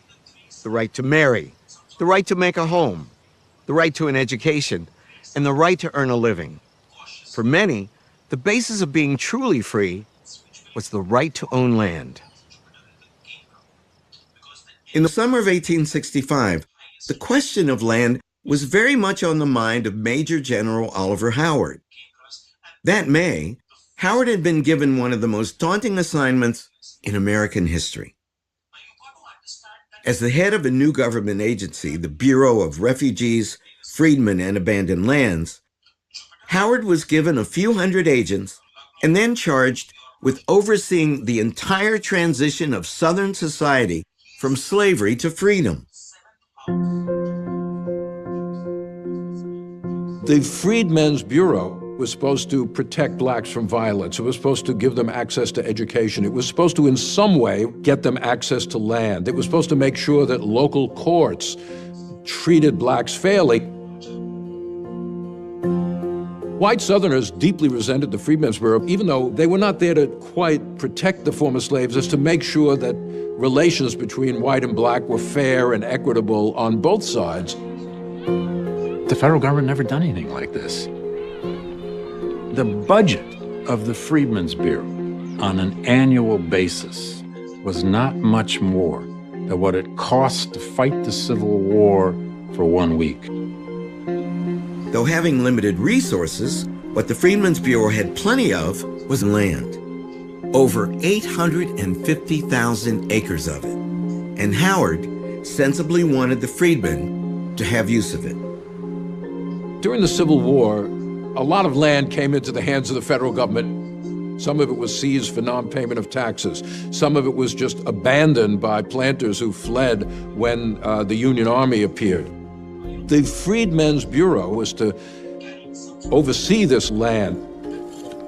At the end of July, General Howard ordered his agents to begin renting out 40-acre plots. The freedmen would have 3 years to buy the land outright. Of course, this phrase, 40 acres and a mule, was picked up by African Americans all around the South. Many people thought this is a blueprint for Reconstruction. But within weeks, Howard's plans were in trouble. Johnson's Reconstruction plan, which he put forward in May of 1865, basically gave amnesty to most white Southerners who would take an oath to the Union and also accept the end of slavery. But he said those who owned $20,000 worth of property before the war are not going to be covered by a blanket pardon. They have to come and get an individual pardon from the president. Johnson also began setting up new state governments in the former Confederacy. President Johnson had a very soft version of Reconstruction, almost like a restoration of the Southern states. White Southerners have to accept the fact that slavery is dead. But other than that, Johnson was giving them a free hand in keeping the black population under control. Many Republicans worried that Johnson was undermining the result of the war, but there wasn't much they could do because Congress was in recess. Johnson felt that he could handle Reconstruction perfectly well, and it would all be done by the time Congress came back into session in December 1865. In May, Andrew Johnson decreed that wealthy rebels would only be pardoned if they appealed in person to him. All through the summer of 1865, a steady stream of prominent Southerners, the very people Johnson loathed, called at the White House to beg the president's forgiveness. This was a poor boy who was not recognized among the elite class when he was in Tennessee. People that he had hated are now coming to him and asking for pardons, and he liked it. By the end of the summer of 1865, many of the former Confederates who took the South out of the Union have received presidential pardons, which means they are back in American society. They could vote. They get to make whatever laws they want. And there's nothing you can do about that. In September, Johnson ordered Howard to restore almost all of the lands in the hands of the Freedmen's Bureau back to the Confederates he had pardoned. It fell to Oliver Howard to go and inform free people that they were probably going to have to start entering into labor contracts with, in many cases, their former owners. Howard knew he had to deliver this devastating news in person, in places like Edisto Island on the South Carolina coast. They could not believe it, and so they refused to leave. The freed people start shouting, "No, no," and then an old woman starts singing, "Nobody knows the troubles I've seen." And everyone in this church starts singing that song. And Howard is just devastated. The Edisto Islanders desperately appealed directly to the president. We were the only true and loyal people that were found in possession of these lands. We have always been ready to fight if needs be to preserve this glorious union. Will a good and just government take from us all this right and make us subject to the will of those who have cheated and oppressed us? We look to you in this trying hour as a true friend of the poor and neglected race. Their plea went unanswered. The United States had the opportunity at that time to make amends for centuries of enslavement. The United States had the opportunity to make it possible for the formerly enslaved people to be economically independent. and the country failed to do it. By not redistributing that land, it consigned most of them to a dependence that remained for decades afterwards. And we're still dealing with the fallout from that.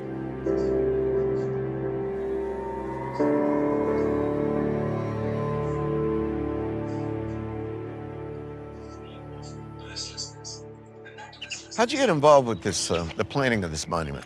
More perhaps than anyone else, historian Eric Foner has brought the truth about Reconstruction to light.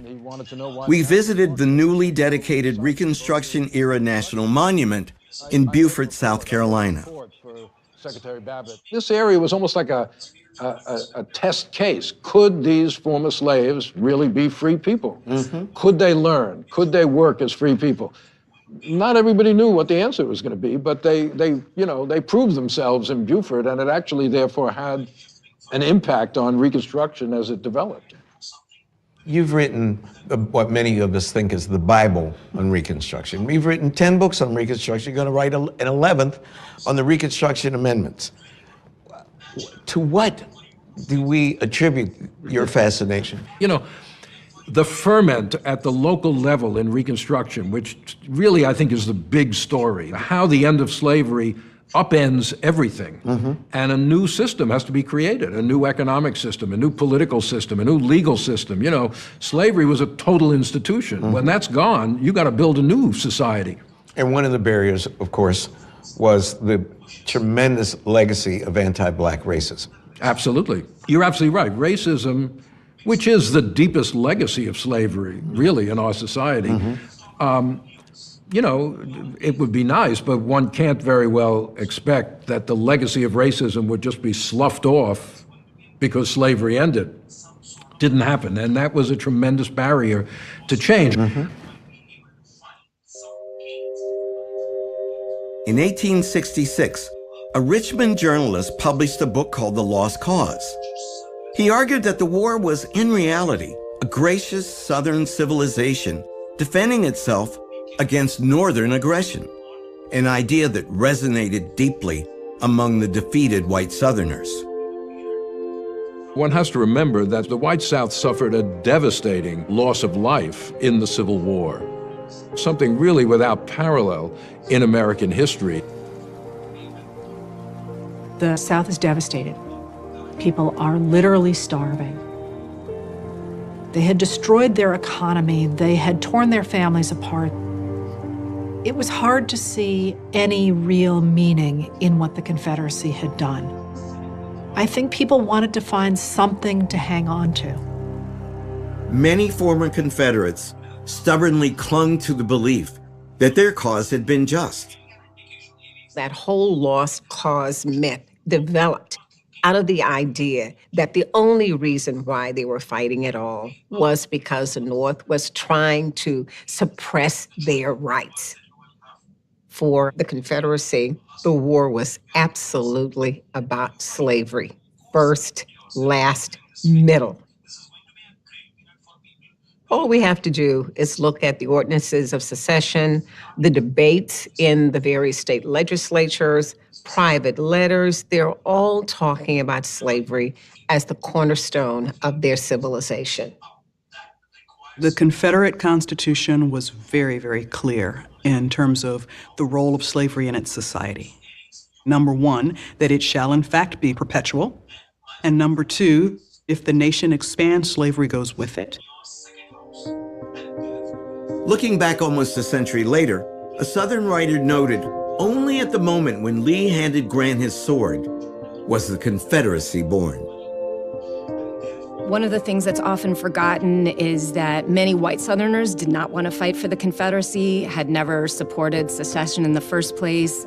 But with the end of the war, it becomes possible to imagine a kind of unified Confederacy as it recedes. The Confederacy, in many ways, has had far more of an active life after Appomattox than it did before. After Appomattox, it was just a fantasy. It was a dream of what that nation could have been.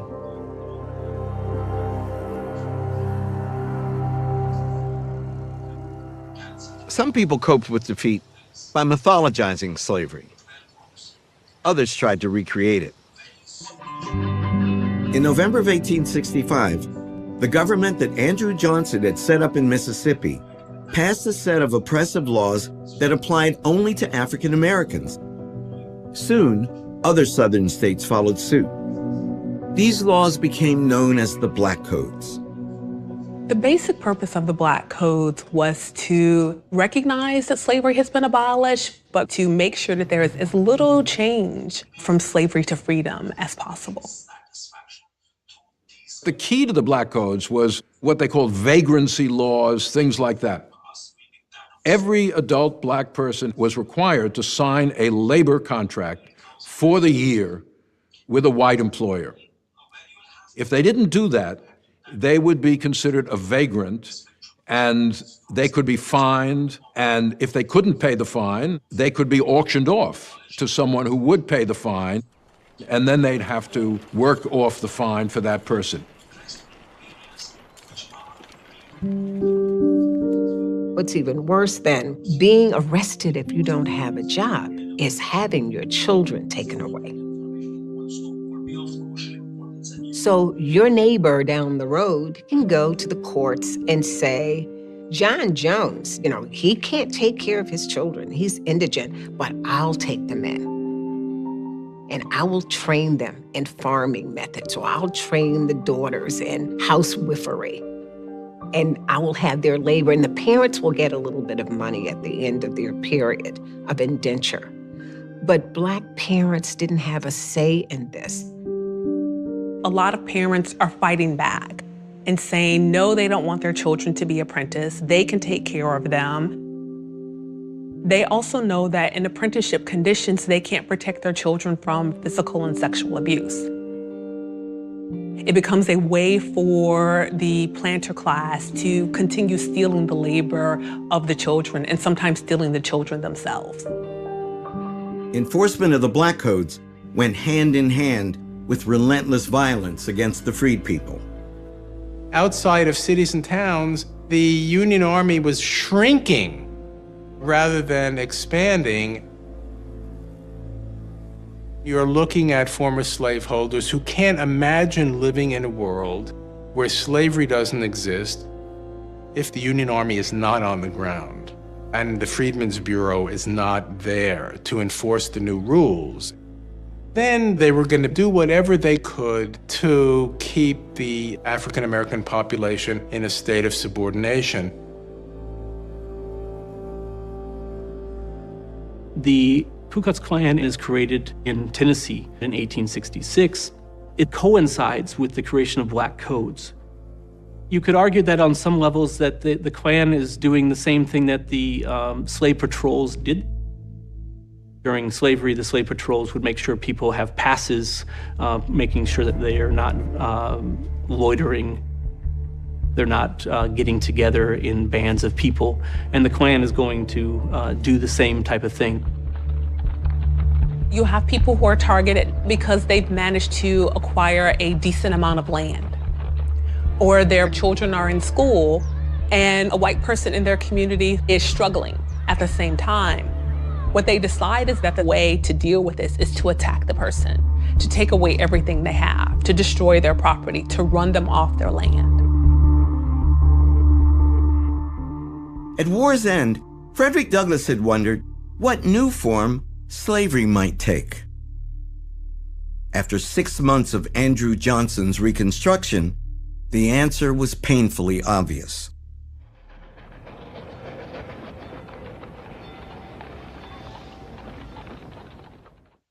Thaddeus Stevens, the passionately impatient Republican congressman, had been forced to wait on the sidelines for months, watching powerlessly as Andrew Johnson raced to implement his version of Reconstruction before Congress reconvened. The president declared that the former Confederate states had met his terms, so their representatives were in Washington, ready to take their seats in Congress as members of the Union once again. Stevens thought this was outrageous. When the states met to elect new congressional delegations, they elected to Congress the Vice President of the Confederacy, 4 Confederate generals, 6 members of the Confederate cabinet, many Confederate congressmen. It is, by its very nature, defiant for Southern white former Confederate officers to head to Congress right after the war. On the other hand, they never believed the war was about fundamentally restructuring their economic and political hierarchy. The idea that if you served or if you had slaves at one point, that now you are politically disenfranchised never was in the kind of Southern white imagination during that period of time. Once the Southern delegates were seated in Congress, they'd represent their home states back in the Union again. Either they were going to be admitted, and that was going to be the end, and Reconstruction would have been over at that point, or they weren't. As a leader of the House Republicans, Stevens found the prospect appalling. Thaddeus Stevens would say, African American men helped save the United States. We have a moral obligation to create a foundation of freedom and equality before the law. And without that, anything else is going to be a fraud. He was fired with this passion for justice that would saturate the entire social order. He was ready for a revolution in the South. Stevens and his fellow House Republicans had planned for this moment. At the stroke of noon, when the 39th Congress opened, they set those plans in motion. The clerk began to read the roll of the members of Congress, and he skipped over the representatives from the southern states. As it becomes clear that they're not going to call upon any rebel state congressman, Democrats start to jump up and to scream, "This is revolution." In fact, they were right. It was a revolution. Each House of Congress has the power to exclude those it finds unfit. If the clerk fails to call your name, you're not a member of Congress. Not a single name from the rebel states did the clerk call that day. Congress was boldly seizing control of Reconstruction. Some Democrats say the American Republic died on December 4th, 1865, and in some ways they might be right. But a second American Republic is born over the next 5 years that has a different constitution, one that's going to be written painfully and slowly and imperfectly, but written by Stevens and his colleagues in Congress. This Republican-dominated Congress turned its attention to a pioneering Civil Rights Act, which they passed over President Johnson's veto in April 1866. It was Congress's answer, you might say, to the Black Codes and to Johnson's Reconstruction Plan. It established the principle of birthright citizenship. Anyone born in the country is a citizen. Why do they do this? Because they know that Southern states are looking for ways to define ex-slaves as not citizens. Part of what the Civil Rights Act of 1866 is doing is pushing away the prospect that people can be, as had been true for Native Americans, that people can be physically removed from the nation. While Republicans were gaining the upper hand in Washington, a more brutal struggle was being waged throughout the South. The white South begins to realize that there's no real possibility of fighting the North, but they can win the struggle on the ground, at home, over the people that they're really worried about. All throughout the South, Black people were on the move, leaving the countryside for the city. But as the crowding grew worse, tensions mounted. Where do you live? I've lived in Memphis very nearly 3 years. How old are you? I don't know exactly. I suppose about 24. Were you here during the riots? Yes, sir. On the afternoon of May 1st, 1866, the streets of South Memphis were even busier than usual. The city was packed with freed people. Memphis had been garrisoned by a black regiment, and a Freedmen's Bureau office had opened there. Late that afternoon, Lucy Tibbs heard gunfire in the distance. The city's black garrison was being demobilized, and many of the former soldiers were celebrating in the streets. Memphis was seething with racial hostility, especially between the largely Irish police force and the black garrison. African American Civil War veterans return, not only with a kind of bearing that comes from military service, many of them are going to come back with weapons that they have purchased from the Union. They're going to march through the streets of their cities, they're going to create militias, and they will meet white Southerners for whom this is a real overturning of the old order. About 6 o'clock, I saw boys and men with pistols, firing at every black man they could see. They shot them down as fast as they could come to them. How many did you see shot down? The first was killed by John Pendergrass. He keeps a grocery by my house. I was looking right at him when he shot that man. One of the things that I think is frightening about the violence is that many people do know the people who are perpetuating this violence against them. They can name them.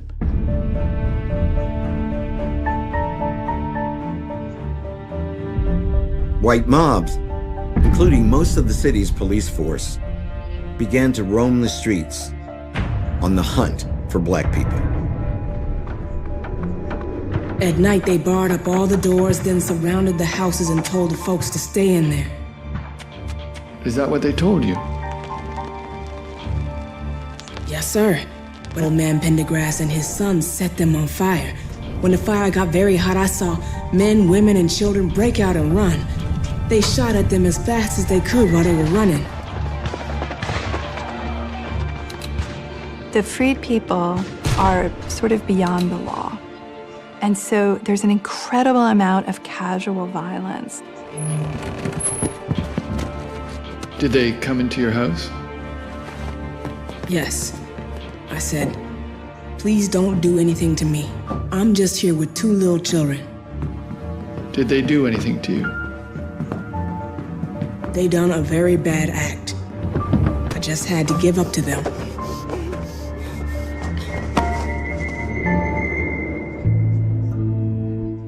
It took the Army 3 days to regain control of Memphis. By that time, every black church and every black school had been burned to the ground. At least 48 people had been killed, all but 2 of them black. Not a single white person had been killed by a black person. The nation was riveted by the news out of Memphis. Then 3 months later, almost 40 more people were killed by a white mob in New Orleans. The political consequence of this in the North was it helped to convince large numbers of Northerners that Johnson's Reconstruction plan was a failure. Andrew Johnson was not down there committing acts of violence, but this was sort of the logical outcome of Johnson's Reconstruction plan. When you say blacks really have no rights whatsoever, obviously you're encouraging an atmosphere which does not feel, to use a modern phrase, that black lives matter very much. Lucy Tibbs was among the dozens of victims who testified to congressional investigators. It's enormously meaningful as an act of courage to testify. They would have to worry about going home and effectively being subject to continued violence, this time perhaps even death. The testimony of the Memphis survivors helped to convince Republicans in Congress that the rights of the formerly enslaved had to be written into the Constitution itself. This is what inflames white Northerners so much, the widespread violence against the freed people, the massacres in New Orleans and Memphis. So Reconstruction becomes stronger because of what the white South does. Republicans in Washington were interested in setting the nation on a new footing, and that's what they did through the 14th Amendment.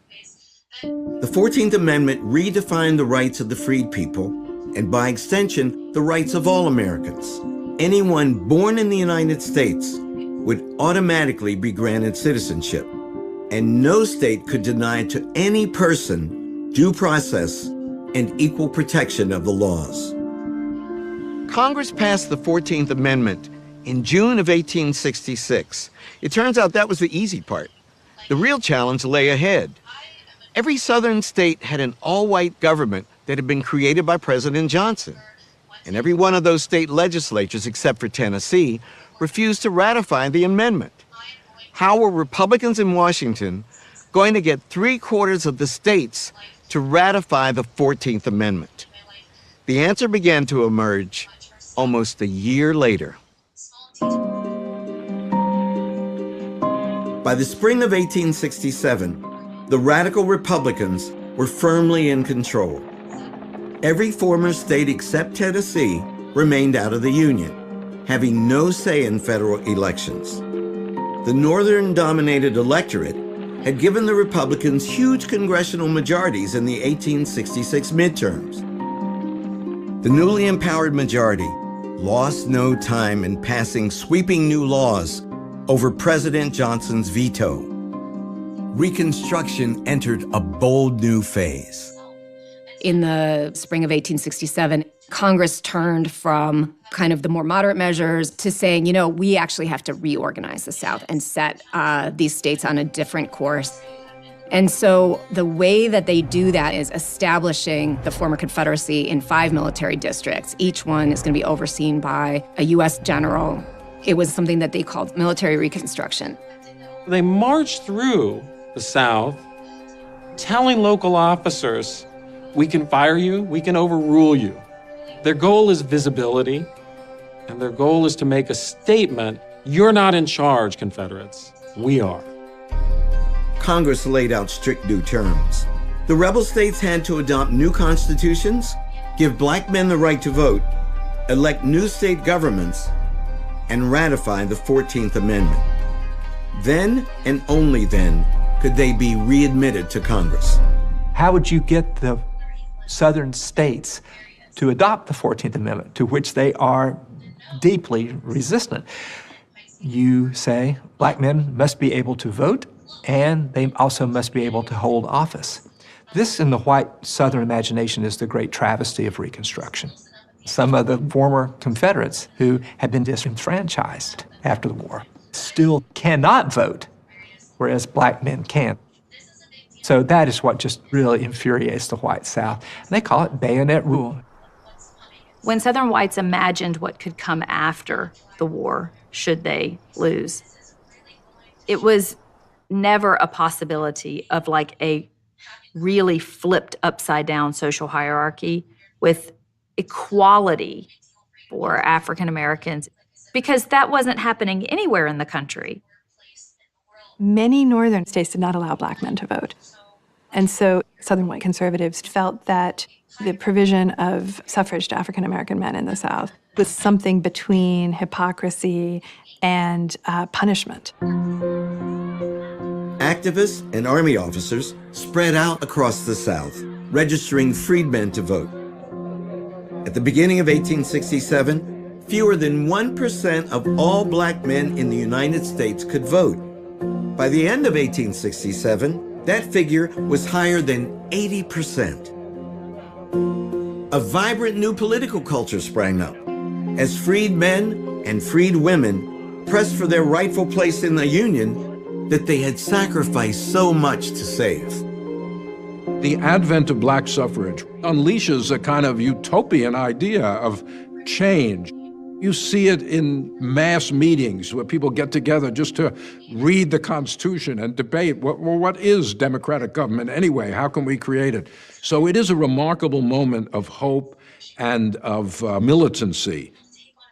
Black men and women, these folks who had just come out of slavery, would take off work on Saturdays and walk 25 miles to a political meeting. The vote was considered basically owned by the collective, not just by individuals. And so women and children were actually involved in political discussions. They attended mass meetings.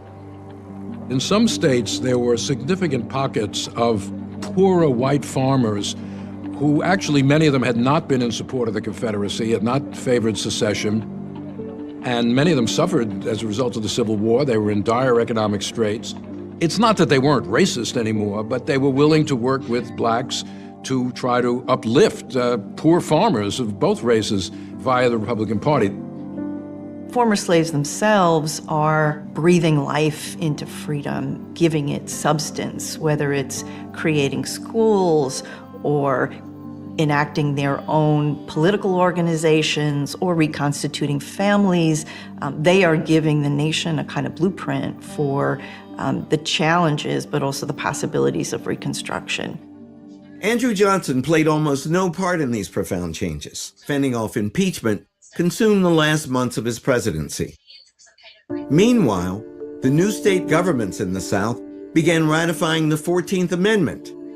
In July of 1868, it became the law of the land. Ironically, if Reconstruction had gone more smoothly, you might not have had the 14th Amendment. If the white South had not insisted on putting exactly the same men back in power, if the white South had resisted the temptation to put in black codes that made a mockery of emancipation, if the white South had not endorsed these massacres in its major cities, it's easy to believe that there would not have been the fundamental changes in the American Constitution that we had. No other New World slave society that emancipates slavery implements equal citizenship and equal protection under the law and suffrage for half of the former slave population within 5 years. That is truly revolutionary. There was some degree of self-interest, frankly, in it on the part of the Republican Party. Why fight this war? And immediately allow the Southern leadership, the plantocracy, to reproduce not only a slave system, but the dominance of their party in the South. So for a time, the interests of the freedmen and the interests of the Northern-led Republican Party were in step with one another. The 1868 presidential campaign presented voters with a stark choice. The Republican candidate, Ulysses S. Grant, had led the United States Army through victory and the post-war occupation of the South. The Democratic campaign was perhaps the most racist in U.S. history. And in parts of the South, it was supported by a wave of murder and arson. Would that campaign of violence succeed in preventing black men from voting? Tuesday, November 3rd, 1868, was an election day unlike any other. South Carolina and 7 other Confederate states had re-entered the Union in time for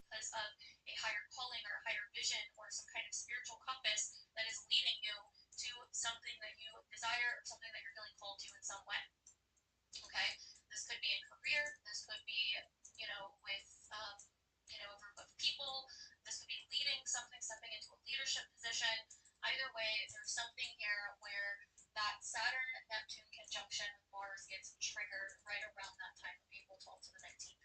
So the next date that we have that's really important is April 26th. Okay, Uranus will finally move back into Gemini and out of Taurus for good, and Uranus moving into Gemini is in your 3rd house. So this is going to be a lot of different things. Too many to go over in this video.